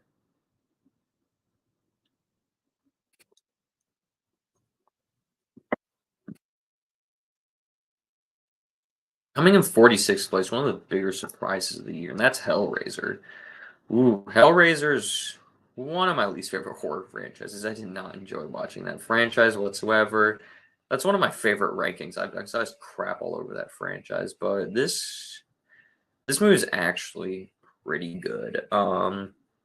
Focuses on Pinhead and the Cenobites, has some good gore. It's a good story. It's actually just a good movie, which is difficult for the Hellraiser franchise to come across. So this it's my second favorite movie of the Hellraiser franchise, just behind the original. And yeah, I just thought it was a really good Hellraiser movie. That being said, you can only get so high with a Hellraiser movie. It's not really a great franchise. not necessarily my my type of horror. It's not really a slasher, but it's just not really my thing. Hellraiser in general. So I enjoyed it as far as Hellraiser movies go. It's one of the better ones, one of the best ones. But yeah, one of the bigger surprises that the movie was actually good. 45, My Policeman. This is the other Harry Styles movie I was talking about that I saw this year. And it's a drama that is pretty. How do I want to say this? I wanna word this very carefully.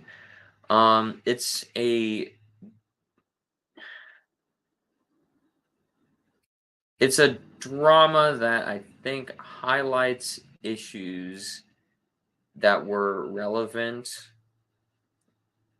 like 30, 40 years ago probably, or just like not really issues that people my generation necessarily can relate to all that much. Um, even though some of the issues that this movie addresses still are very relevant today. I don't think they are as relevant today as they were, like 40, 50 years ago.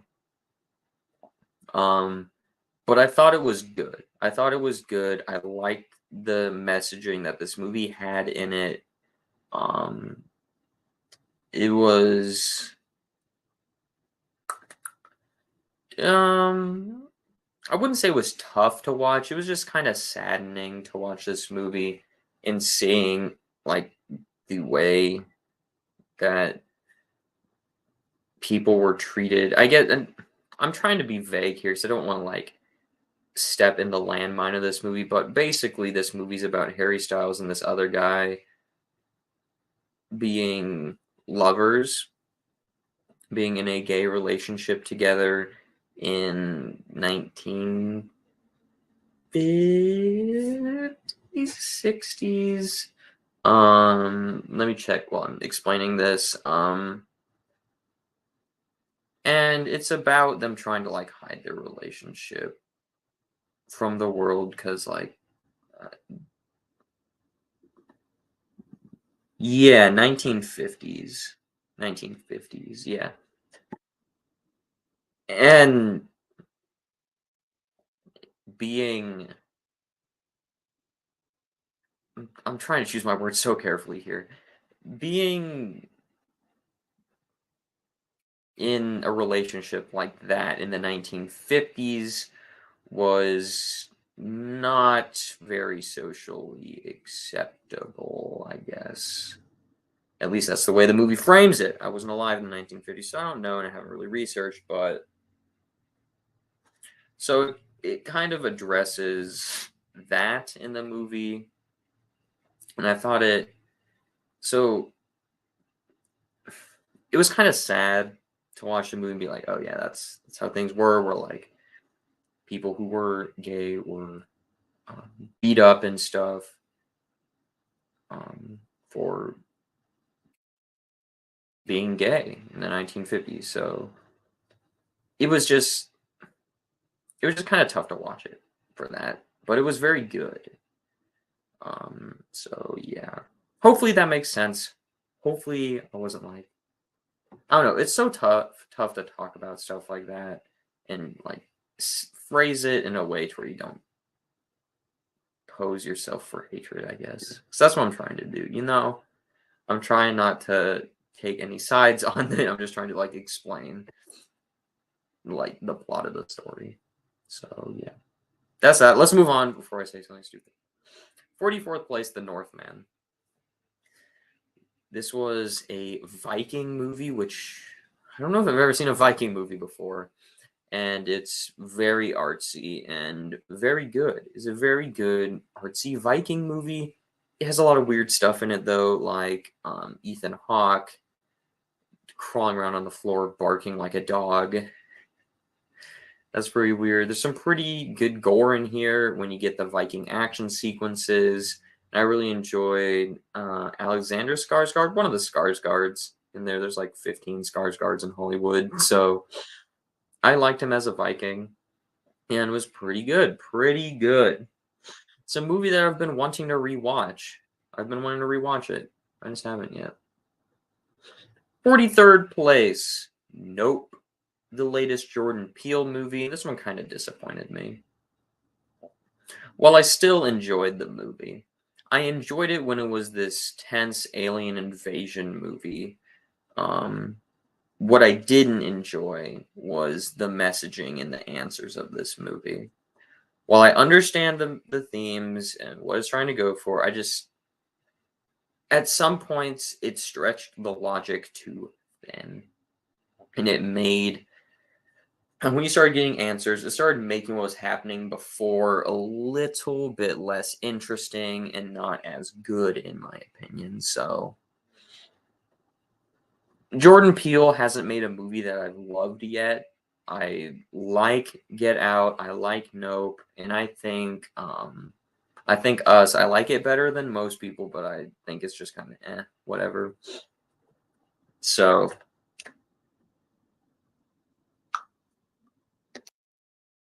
yeah,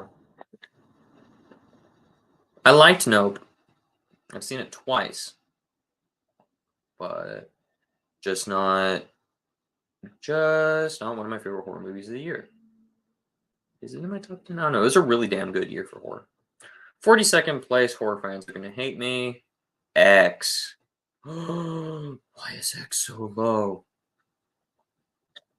I like this movie. It's basically Texas Chainsaw Massacre meets A24, so it is shot very well.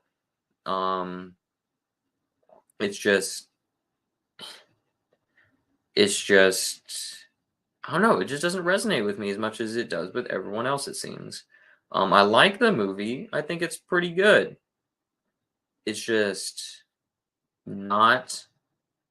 I just, I guess I don't really understand where people are coming from when they're saying it's the best horror movie of the year, one of their favorite movies of the year. I guess I'm just not seeing it when I watch this movie. And I've seen this movie twice now. And the first time I saw it, I was like, yeah, that was fine. And then I heard everyone's like, this is amazing, greatest horror movie of the year. And I'm like, oh, I should check that out again. So I bought it on Blu-ray and watched it again. I was like, I'm just not seeing it. I just really am not seeing it. While still really enjoying the movie. So that is X for me. Let's look at some comments. I got 7 comments in here. Holland Oates. I really like Daisy Edgar Jones. Yep. In Fresh and Where the Crawdads Sing. Yep. I really like her too. I thought she was really good in both of those, and I can't wait to see her in more things. I don't know if I've seen her in anything else, but I really liked her in both of those. Fresh wasn't bad for a streaming movie. Again, could have went much harder with the R rating, bland but not bad. Yeah, I would agree with that. I really enjoyed Beast. It needed more kills on camera instead of off screen. Yeah, they just kind of drag them off into the field, and then they look they're dead.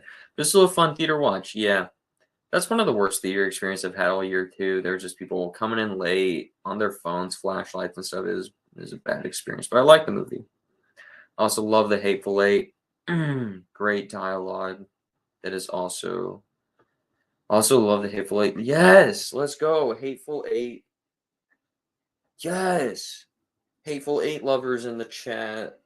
I adore that movie. I actually watched it the other day. Every time I watch that movie, I'm like, I need to watch the extended version on Netflix. And I never remember that until after I watch it on Blu-ray. I'm like, oh, I don't want to watch it back to back. So I enjoyed The Northman. One or too many visions for my taste, but very good. Yeah, I enjoy. Nope, wasn't for me. Yeah, Jordan Peele seems to be kind of a divisive filmmaker.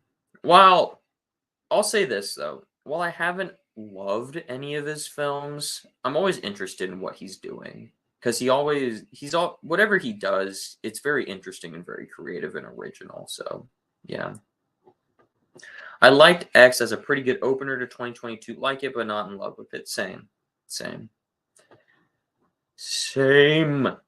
Where were we at? We'll go to 41. Unbearable Weight of Massive Talent. The Nicolas Cage um comedy where it's like the meta comedy. That's what I'm looking for. The Nicolas Cage meta comedy that came out this year, and it was fun. It was pretty fun. Not as good as I would hope it to be. It wasn't like a massive disappointment. But it was still really fun, as someone who really likes Nicolas Cage movies, Willy's Wonderland I really liked. I love Con Air, love Face Off, love The Rock, love National Treasure movies. So as someone who is a fan of Nicolas Cage, seeing this like meta comedy on Nicolas Cage was really fun. So yeah, we're kind of getting to that category now of movies I really, really like. Coming in 40th place is going to be She Said, the movie that is about the journalists who wrote the article about Harvey Weinstein and the sexual allegations in Hollywood. Ooh, yes, a pretty heavy-handed movie. It's one of those movies I thought was interesting to watch. Probably not a movie I'm ever going to watch again. But it was interesting. So I kind of remembered when that whole thing was happening, like the start of the Me Too movement and stuff. I kind of remember that happening. So seeing the story behind that was pretty interesting. I just wish the movie showed more ramifications for this article being published. Like the last thing that happens in the movie is the article being published, and then you get the thing that happens at the end of all the Based by True Events surgery, like tells you like what happened after the camera stops rolling. And I just wish they had showed that instead of just telling us that. But yeah, it was a pretty good movie. It's a pretty good movie. It's just not one I see myself rewatching because yet again I'm not that big on True Event movies, but it was good. It was good. 39, Uncharted. I haven't played any of the Uncharted games, so this movie didn't like offend me at all. I just kind of saw it as, hey, cool, fun adventure movie with Tom Holland and Mark Wahlberg, and it was just kind of that for me. Fun adventure movie that I really enjoyed. I really enjoyed. And now, fun fact, I got a PlayStation 5, so maybe I can actually play some of the Uncharted games someday. But yeah, and then maybe I'll hate this movie. Worst movie ever. Speaking of the worst movie ever, Halloween Ends 38. This is without a question the most divisive movie of the year. You either really like this movie or you hated this movie. Like one of my YouTube friends here one of my friends on the YouTubes here, Ryan, this is one of his least favorite movies of the year. He hated this movie. Hated this movie. I I liked this movie. I liked it. Even though I understand every single criticism of this movie. And I've seen the movie twice now. I thought it was okay the first time I watched it, and then I watched it again and I liked it more. So that's where I'm coming from. As a concluding chapter to a trilogy doesn't work. It's not satisfying in this 2018 Kills Ends trilogy they've set up, this David Gordon Green trilogy. Doesn't fit. Doesn't pay off anything from the previous two movies. Really, really lackluster final battle between Laurie and Michael. Like, I hear everything you're saying. But as a horror movie about this guy that's like on the verge of going insane, and then he like finds this mentor that like kind of pushes him over the edge into just killing people. I thought that was a really interesting character study horror movie. So yeah, I dug Halloween Ends, even though I understand every single criticism on why people didn't enjoy this movie at all. So yeah, I enjoyed it quite a bit. 37th place, Texas Chainsaw Massacre. Yeah. Um, I I watched the Texas Chainsaw Massacre franchise for the first time going into this. I enjoyed it quite a bit more than I thought I would. Because I haven't heard very many good things. I didn't hear a lot of good things about that franchise going into it, and I actually enjoyed it quite a bit. And this is a pretty middle of the road Texas Chainsaw Massacre movie, but I enjoyed it. I enjoyed it quite a bit. It definitely brings the massacre to Texas Chainsaw Massacre. Has some really damn good kills. Um, Otherwise, it's just a fun slasher movie that takes the Halloween 2018 approach. So it feels derivative of Halloween 2018, like all these legacy sequels, right? Where you bring back the final girl from the first one, and then they're it's just 50 years later. Leatherface is back. Leatherface versus Sally Hardesty, the final girl that nobody knows about, finally coming toe to toe. It's like, okay, there's stuff like that in this movie that doesn't work, but it's just a fun, generic slasher movie with Leatherface. You could do a lot worse. You could do a lot worse. So I really enjoyed this one. I really did. It's one of the better Texas Chainsaw Massacres to me. One of the better Texas Chainsaw Massacre movies to me. I don't know how many massacres there have been in Texas with a chainsaw in real life, but hopefully not too many. 36th place, Black Adam. Probably the most generic comic book movie of the year, but as someone who loves comic book movies, that's probably my favorite genre of all time. Give me a generic comic book movie, and I'm going to enjoy it quite a bit. So I enjoyed Black Adam for what it was. It's not reinventing the wheel. It's not reinventing the genre. It's doing nothing new with the genre. I hear every single person's criticism. This is generic. But for me, I enjoyed it because I enjoy superhero movies. So generic superhero movies are movies I enjoy. So yeah, I sorry, I enjoyed it. 35th place, Devotion. This is the year of plain movies starring Glenn Powell.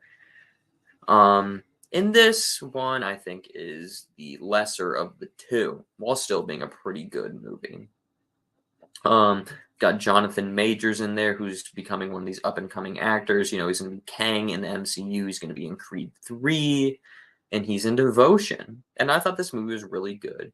It tackles themes of like racism and stuff at the time of the Korean War, where people, you know, have like biases and stigmas, you know, and it's about Jonathan Major's character overcoming that and just like how he's treated in the military. Well, because he's a very good pilot, but people are like, no, because he's a colored aviator, as they say in the movie. And it's like, but that's racist. And so it's kind of about him like overcoming those hurdles. And I thought it was a really good story. That was a really good story. So yeah, I'd be willing to watch it again. I'm not too big on war movies, but this one was pretty good. 34th place, Ticket to Paradise. Damn, I didn't expect to enjoy this movie at all. I don't really watch rom-coms, but you put Julia Roberts and George Clooney in a movie, Danny and Tess Ocean themselves. You put them in a movie, and I'm like, okay, I will go see this because of my undying love for Ocean's 11. And I really enjoyed it. It was fun, it was funny. So as someone who doesn't really like rom-coms, doesn't watch a whole lot of rom-coms, I enjoyed this movie, and it ended up being my 34th favorite movie of the year. So, yeah. 33rd place, Puss in Boots: The Last Wish. Yes. Yeah, I love the first Shrek. The Shrek franchise is one of those animated franchises I kind of grew up with, so I really like the Shrek franchise. So yeah, I'm not as familiar with like Shrek 3, 4, and Puss in Boots. I'm mainly talking about like the first two Shrek movies. So a new movie in the Shrek universe, and I'm like, okay, I'll go see it. And it was actually really good and really entertaining.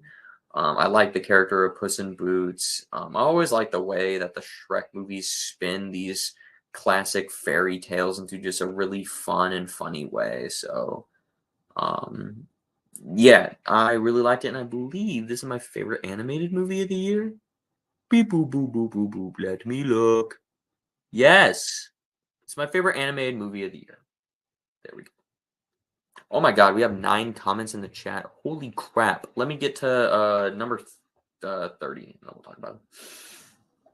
32nd place is gonna be Dog. Dog. Yeah, this movie is very derivative of like that road trip movie for me. You know, when I was talking about Firestarter a long ass time ago, where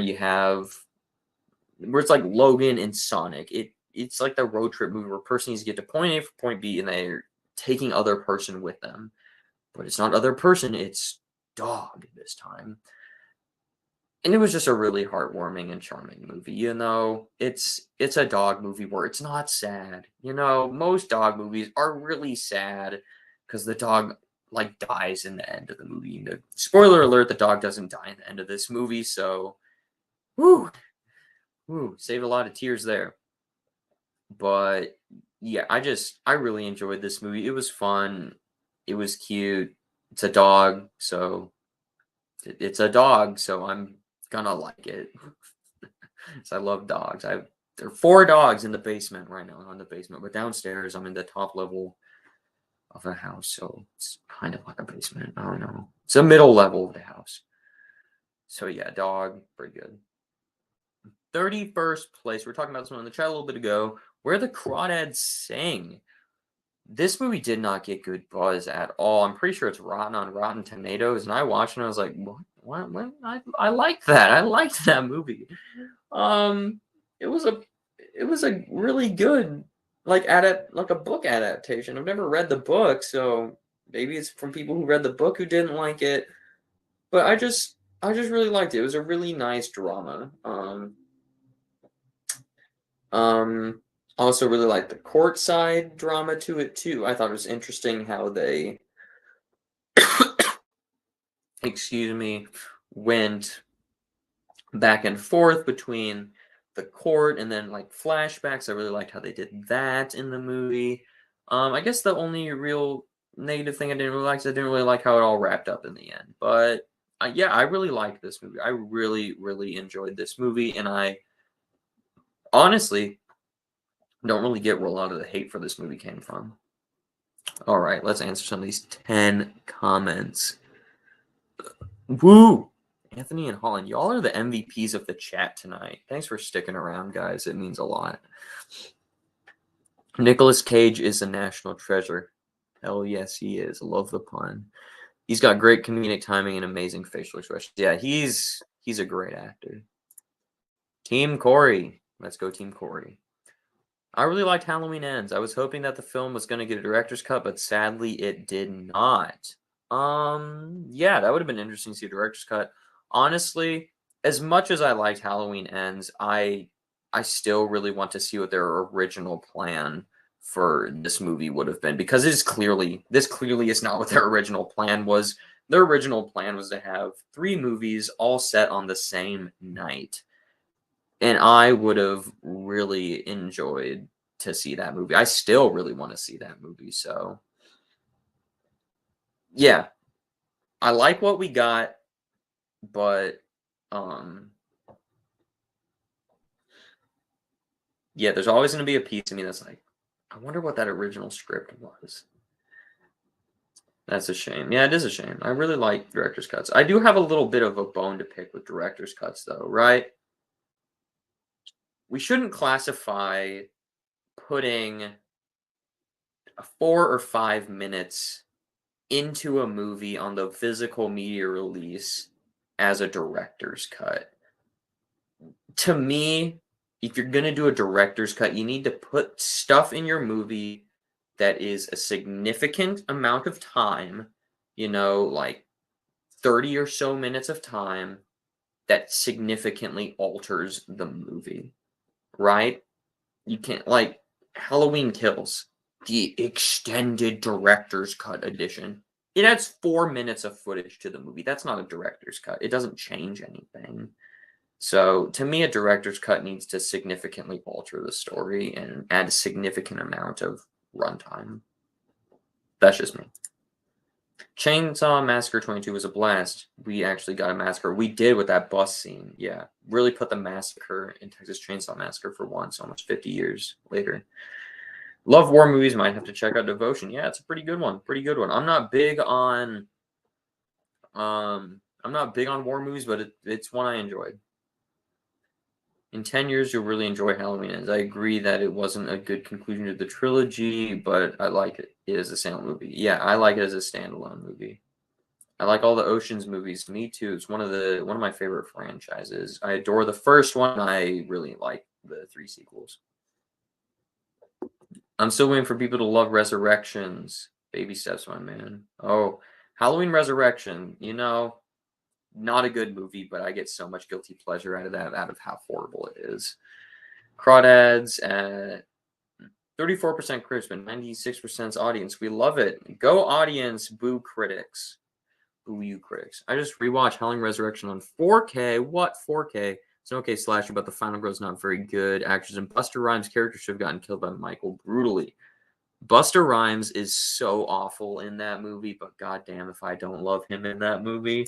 Just how terrible he is in that movie is awesome to me. Just the trick or treat motherfucker. That's hilarious. That's hilarious. I'm sorry. That is so terrible. It's hilarious. Coming in 30th place. May not count this as a movie, but I'm counting it. Even if you don't want to count this and then want this to be a little bit higher on the list as movies, go ahead. I still hit 101 then. Whatever. Piss off. My list. I do what I want. Werewolf by Night, the Marvel Studios special presentation on Disney Plus that I actually really enjoyed. I really, really enjoyed this. As someone who's a diehard MCU fan who hasn't been overly enamored with anything post Endgame, I thought this was really good. Let me rephrase that. Who hasn't been overly enamored with anything post Endgame put on Disney Plus? This was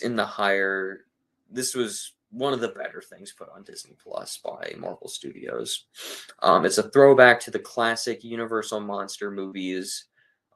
It's a standalone story in the MCU, doesn't have connections to anything else. It was just so interesting, and it's stuff that I want to see the MCU do more on Disney Plus.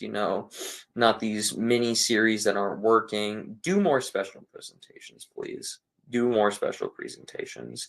So yeah, I thought this was a really good blast, and for a horror fan, and see the horror in MCU MASH was awesome. 29, the funniest movie of the year by a landslide, Jackass Forever. This movie is freaking hilarious. I'm someone that really, really likes all the Jackass movies. And so this is a movie that's just been rumored for years and years, and it finally came out. So it was a whole lot of fun to see this in theaters with a group of in a theater that was really rowdy with my mom and like my mom's rowdiest friends and their kids. We go see like these really rowdy movies that we can just laugh our asses off to, and Jackass Forever was freaking hilarious. It was definitely one of those movies that you're laughing from beginning to end, just at how hilarious it is. So yeah, and it's tough to place on a list like this because there's no story here, there's no characters, there's no cinematography. It's its own thing. Did I laugh? Yes.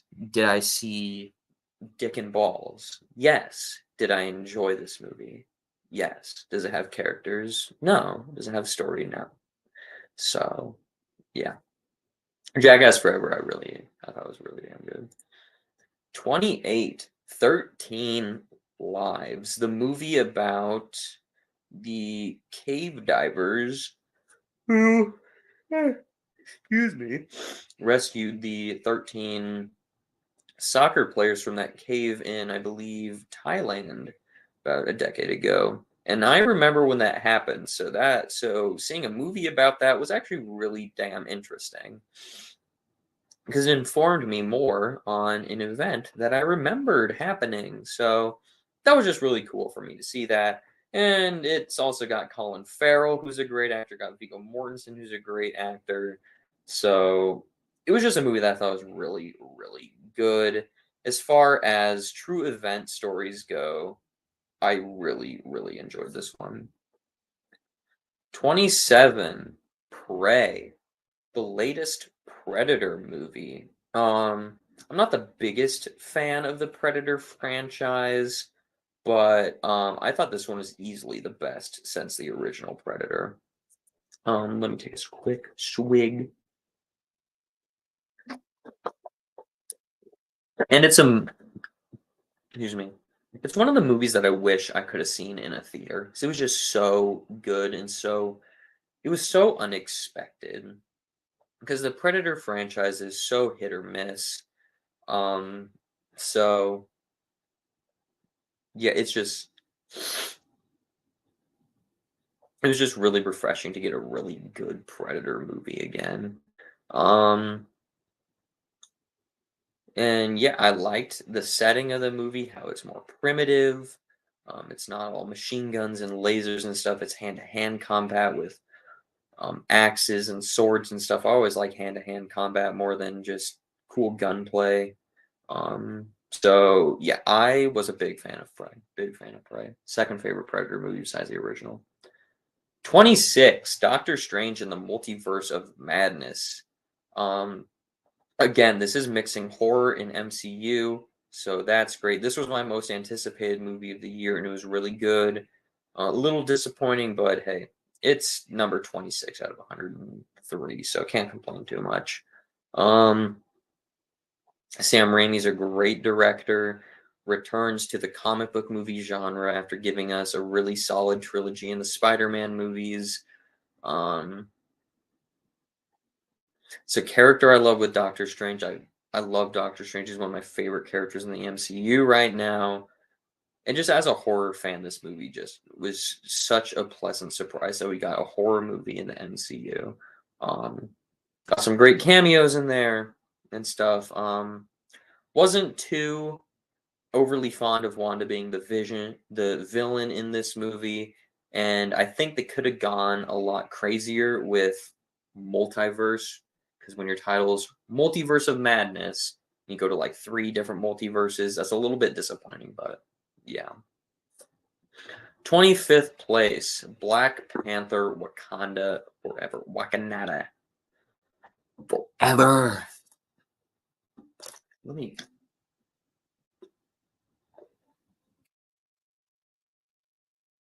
wow. Probably the most emotional movie in the MCU because your lead actor died. The star of your movie died in production. What do you do? The red flags galore going into this movie. And I'm someone who thinks the first Black Panther is pretty overrated while still really enjoying the movie. I think I give both Black Panther movies a 4 out of 5 stars. So I really enjoy them, but I think they're both pretty overrated. Or not both. I think the first one's kind of overrated. Um so a movie where your lead actor died. You were in production during a pandemic, and I think your first movie is pretty overrated. And it ended up being my favorite MCU movie of the year. That's pretty impressive. It's impressive they made a coherent story. I thought this one is I think this one's better than the first one if you ask me. I loved Namor as a villain.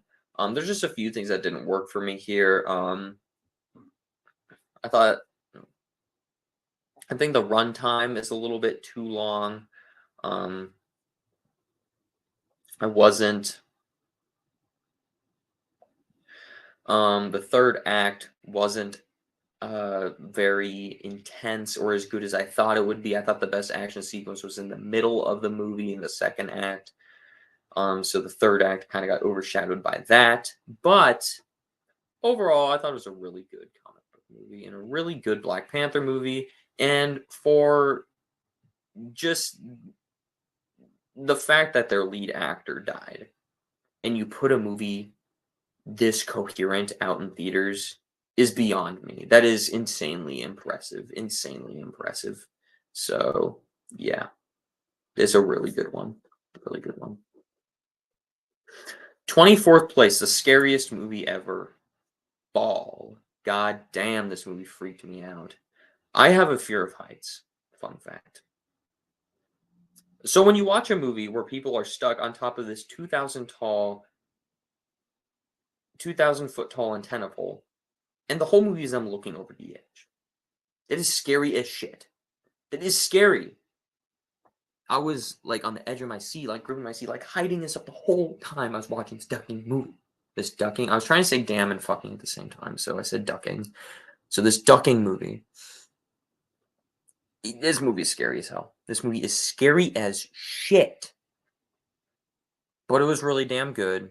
And it had Jeffrey Dean Morgan, who's in Watchmen. So there you go. There's like 3 of your 4 stars already.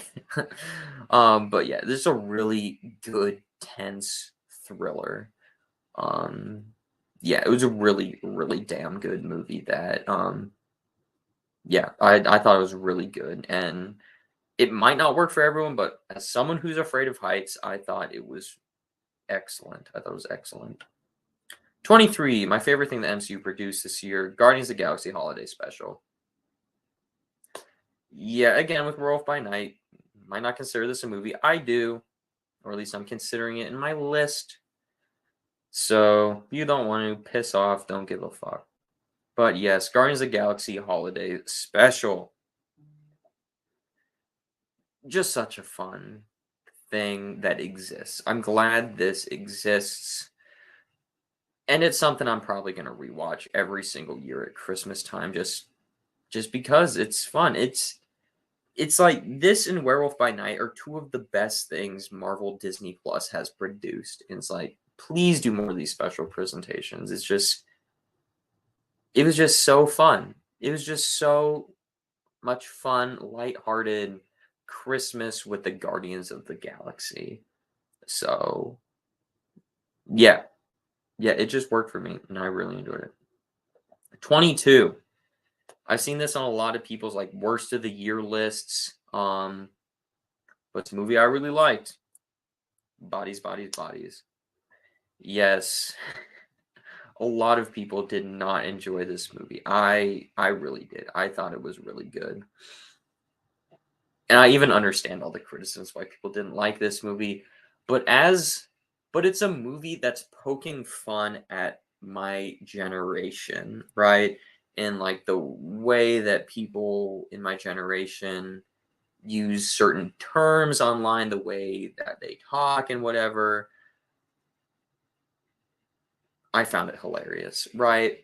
As someone who has known people that this movie is poking fun at and just going to the full extremes into this movie, I thought it was hilarious.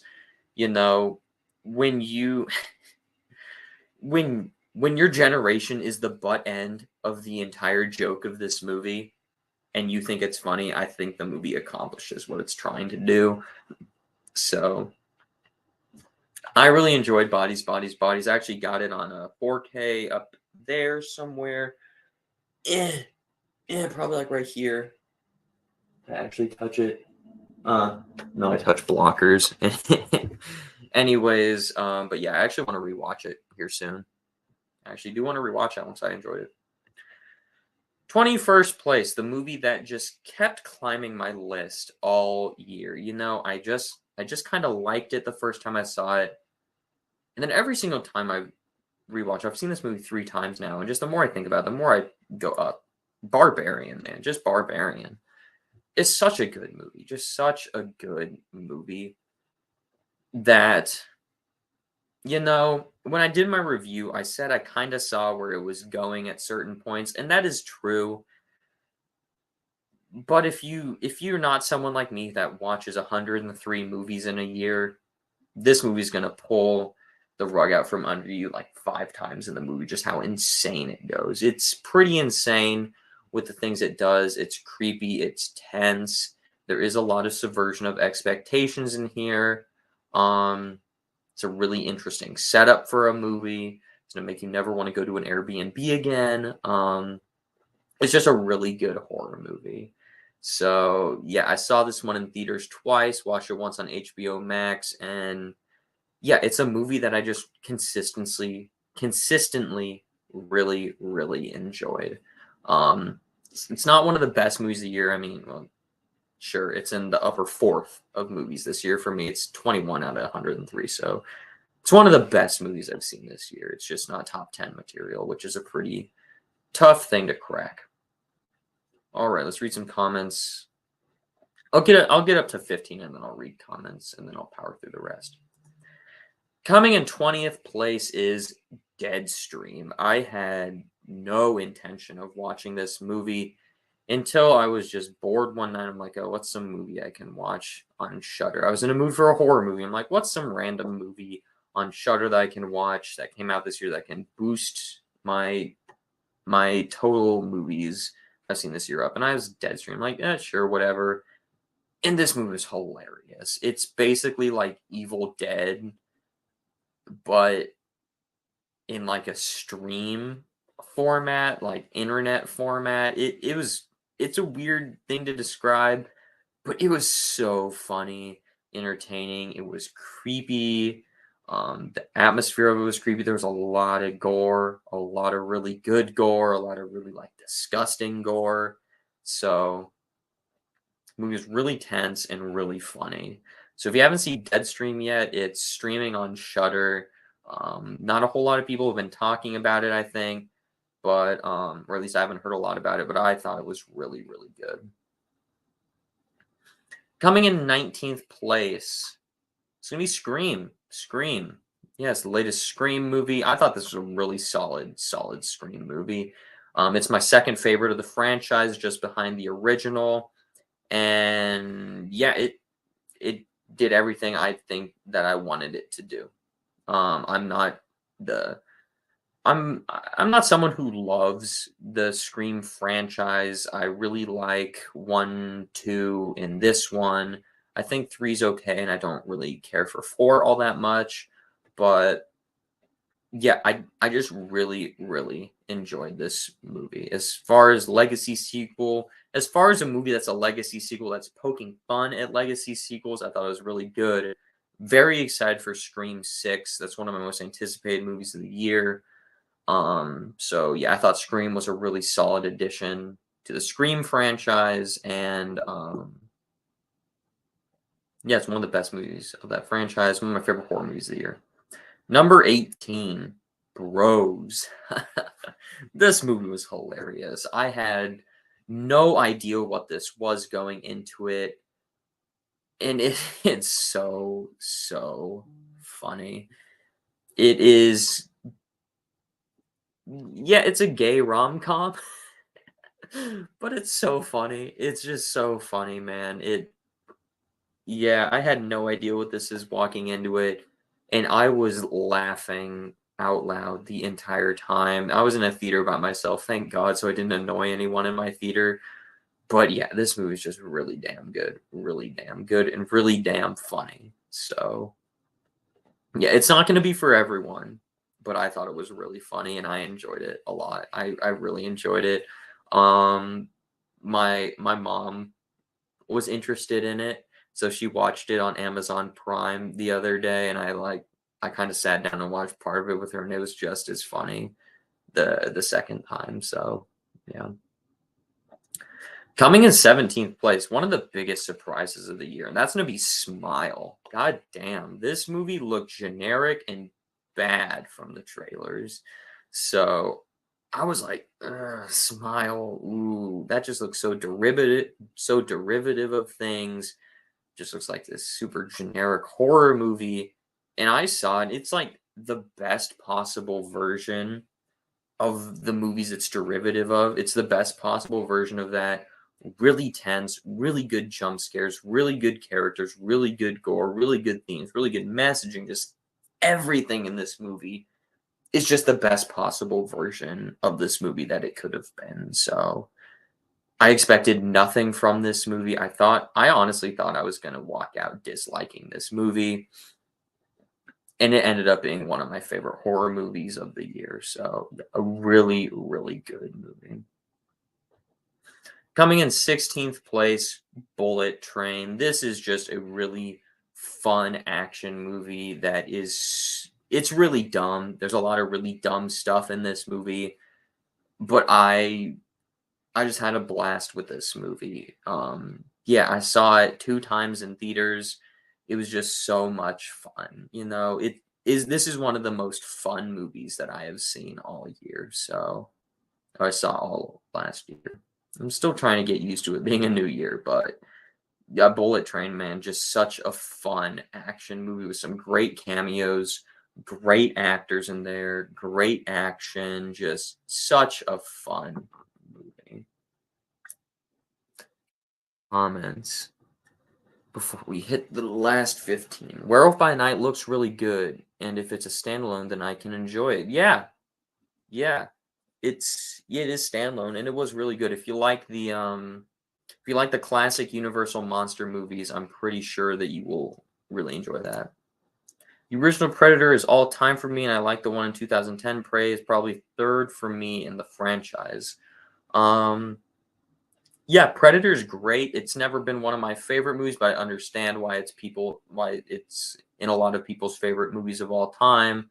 I really like the one in 2010 too, and then Prey is also very good. Those are the three best Predator movies to me. I don't like Predator 2 at all. And then The Predator, the one by Shane Black, it's not good, but I really enjoy it. Jackass Forever was such an awesome surprise when it came out. I had a great time with that movie. Even the new cast that they brought in were really funny. Yeah. Yeah, Jackass Forever was so much fun. One of the best theater experiences I've had all year. Agree on Smile. Yes, Smile's such a big surprise. Lemon and Tangerine. Yes. Yes, yes, yes. All right. Coming in 15th place is The Gray Man, the latest movie by the Russo brothers, starring Ryan Gosling, Ana de Armas, and Chris Evans.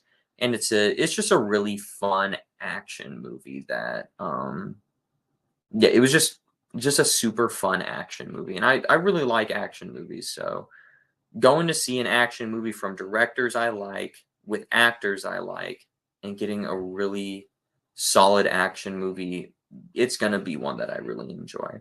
I haven't necessarily had the desire to rewatch The Gray Man. Um yeah, I thought it was really good.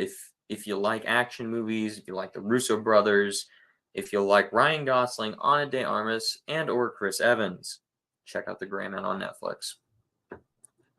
Coming in 14th place. Uh-oh. The Whale. The Whale. Yes. The um the Brendan Fraser's acting movie. The movie that's getting Brendan Fraser a ton of love right now. And I think he deserves every single bit of love that he's getting for this movie. He gives an amazing, amazing performance in this movie. Him and Austin Butler, I think, are going to get nominated for an Oscar. I'd be willing to bet money on both of them. Um, I just liked The Whale better, significantly better as a movie. I liked the structure of the movie, how it was like a play. I really liked the themes of this movie. It was extremely emotional. This is not one of the most, the most emotional movie of the year, in my opinion. Um, And again, just Brendan Fraser's performance is one of the best performances I have seen all year. So yeah, The Whale, a really, really damn good movie. Number 13, The Menu, one of the funniest movies of the year. And this movie, it's such a dry sense of humor, but as someone who loves dry humor and just a lot of my humor is just a lot of really dry, satirical, um, sarcastic humor. This movie I thought was hilarious. So yeah, it was so much fun. Um, yeah, when I gave my review for this, I gave it a 4.5 out of 5. I I'm gonna retract that and give it a 4 out of 5. I think I was just riding the hype train of this movie when I saw it, but still, it's number 13 out of 103. It's really damn good. Number 12, the best theater experience I've had all year. Terrifier 2. Terrifier 2. I just picked up the steelbook for it the other day. Show that off. But yeah, just one of the best stories about a movie this whole year. Like $250,000 budget movie makes $10 million, or that's the last I heard that it made. It's supposed to be in week theaters for one weekend. Got so much money, went again and again and again, kept expanding theaters. It's just such a cool story to hear. And besides that, it's just a really damn good horror movie that I enjoyed. Great theater experience for me. It took my dad, who had no idea what Terrifier was. And I'm like, hey, you want to see Terrifier 2? And he's like, sure. I'm like, don't watch the first one. Okay. And then we went to Hooters beforehand. So we went to Hooters and then saw Terrifier 2. That's a really awesome combo there. It was just such a fun experience getting to see his reactions to what Terrifier was for the first time in this theater. So that was just so much fun to do and see. And I am all down for Terrifier 3. It gives us a great final girl in Sienna, played by Lauren Lavera, who's awesome. So yeah, just such a great movie. I am all down for Terrifier 1, 2, and 3. I still prefer Terrifier 1 to Terrifier 2, but they're both amazing. Both amazing.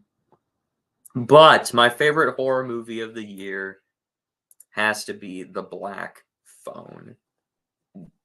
Yeah, this is just such an incredible horror movie. It's such a great story to where all these things throughout the whole movie don't seem like they matter, and then at the end it all snaps together. It all matters. You have great performances across the board. Ethan Hawke in this movie is just an amazing character as the grabber in this. It's just such a good story, you know. A lot of horror movies, you see the criticisms like, "Oh, it wasn't a very good story," or "Not good characters," whatever. Not the case for The Black Phone for me. It's just such a damn good story, such good characters. So yeah, I thought The Black Phone was fantastic. Thought it was fantastic. It's my favorite horror movie of the year. Yeah, and it has been ever since I saw it.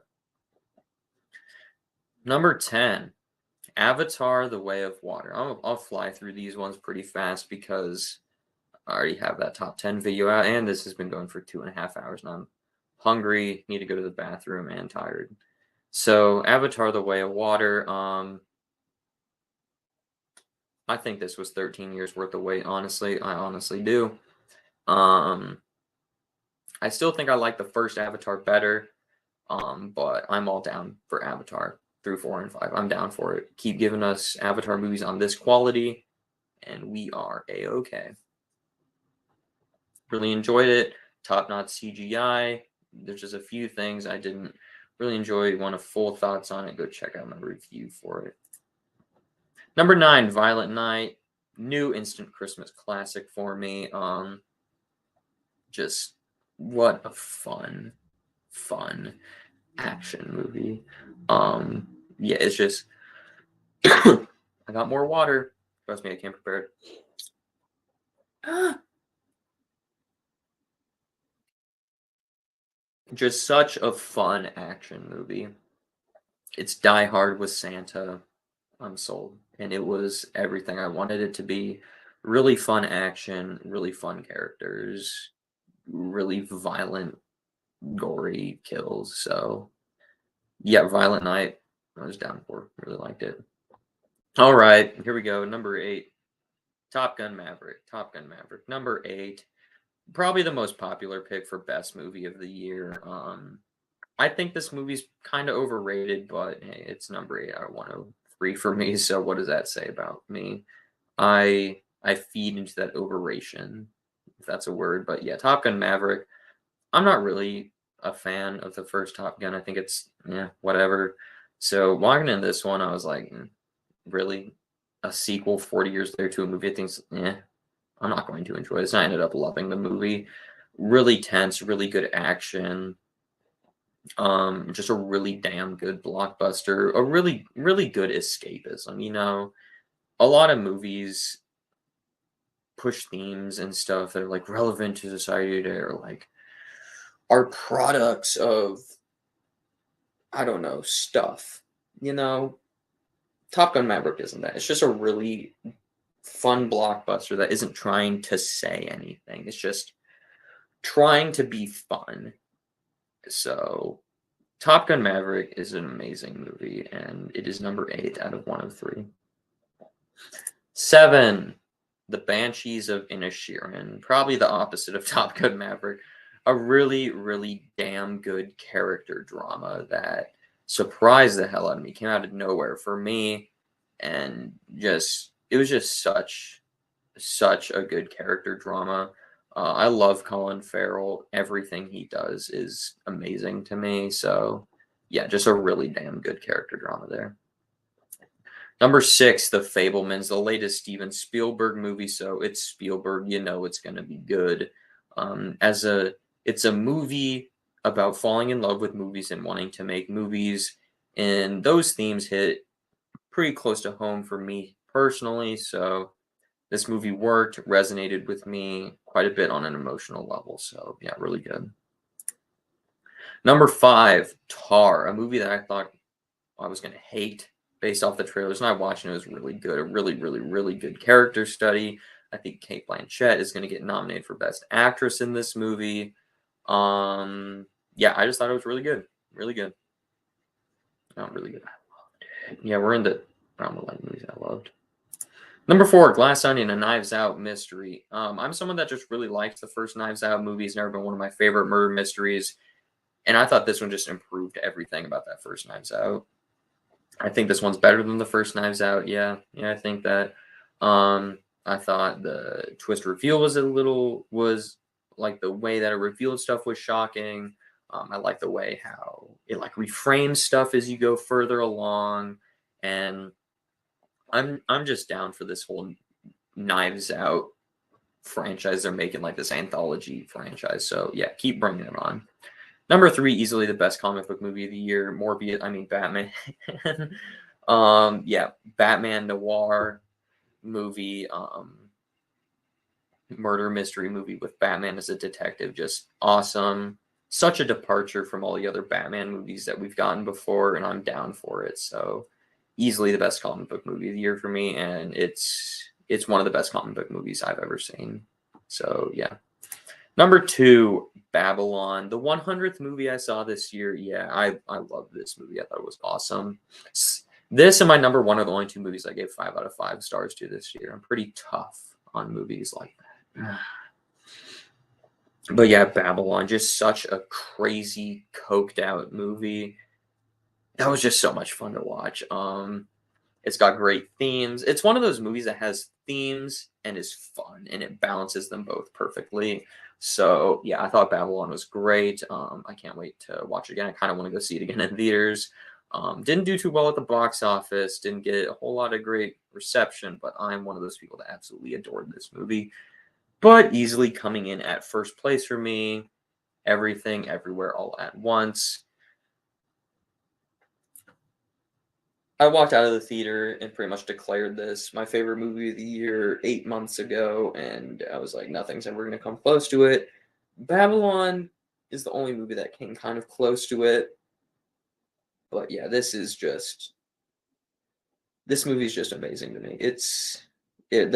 I honestly don't have anything wrong. There's like nothing wrong with this movie to me. Um, it's an easy pick for number 1 for me. It's so insane, so weird. This is the craziest, weirdest, most original movie I have ever seen. And I loved it. the action's great, the humor's great, the acting's great, just the visualization's great. It's the way they do this multiverse story is great. Just like everything about this movie works for me. So yeah, it's easily my favorite movie of the year, and it's my favorite A24 film. I'm not that big on A24 stuff, but hey, congrats to you, A24. You gave me Everything Everywhere All at Once, so I give you the crown for best movie of the year, A24. And there we have it. Ooh. Anya Taylor-Joy looked delicious in the night. Yes, she's a very pretty woman. Great back cover choice for Terrifier 2. Hey, it's great. Great kid acting in The Black Phone. True. Terrifier 2 was really entertaining, even though the 2 hours 18 minutes I was never bored at all. Yeah, it's a long runtime for a slasher movie, especially a hardcore slasher movie like that, but I was down for it. I like what I thought was a callback in Violent Night. Bah humbug, motherfucker. That's one of the best lines in the movie. The Black Phone was a very, very pleasant surprise for me. Well, I thought it was directed very well. Yes. Top Gun Maverick was badass. Enough said. Yes, it's a very badass, very good movie. I gave 1 5 out of 5 in 2022. Hey, I only gave out 1 5 out of 5 until I saw Babylon like a week and a half ago. So it's a very rare thing I do. Great list, man. Thank you, Anthony. Thank you, Anthony. I'll give you one of those. Holland, Anthony, you gave Morbius a 5 out of 5, right? Yeah. Who didn't give Morbius a 5 out of 5? Obviously, only morons. Alrighty, everyone. So that will do it. We've done it. All 103 movies I saw in the year 2022, ranked from worst to best. If you are a legend like Anthony and Holland who have been watching this whole time, you are awesome. If you watch us in the future, you are also awesome, and thank you so much for watching. It means a lot that you would listen to me talk about 103 movies over the span of like 2 hours and 45 minutes. So, yeah. Yeah, it was fun. It was fun. Here's to a great year in 2023. Maybe I can beat 103 movies. I don't know. We'll see. But I haven't even watched a movie yet this year. I've been too busy playing The Last of Us. Getting ready for that HBO Max show to drop in a few weeks. So yeah. That's gonna do it for me tonight. I'm gonna go finish up doing my laundry, eat some dinner, then probably go to bed. So I have to work at 7 a.m. So yep. Bye everyone. Thank you so much for watching and have a great 2023.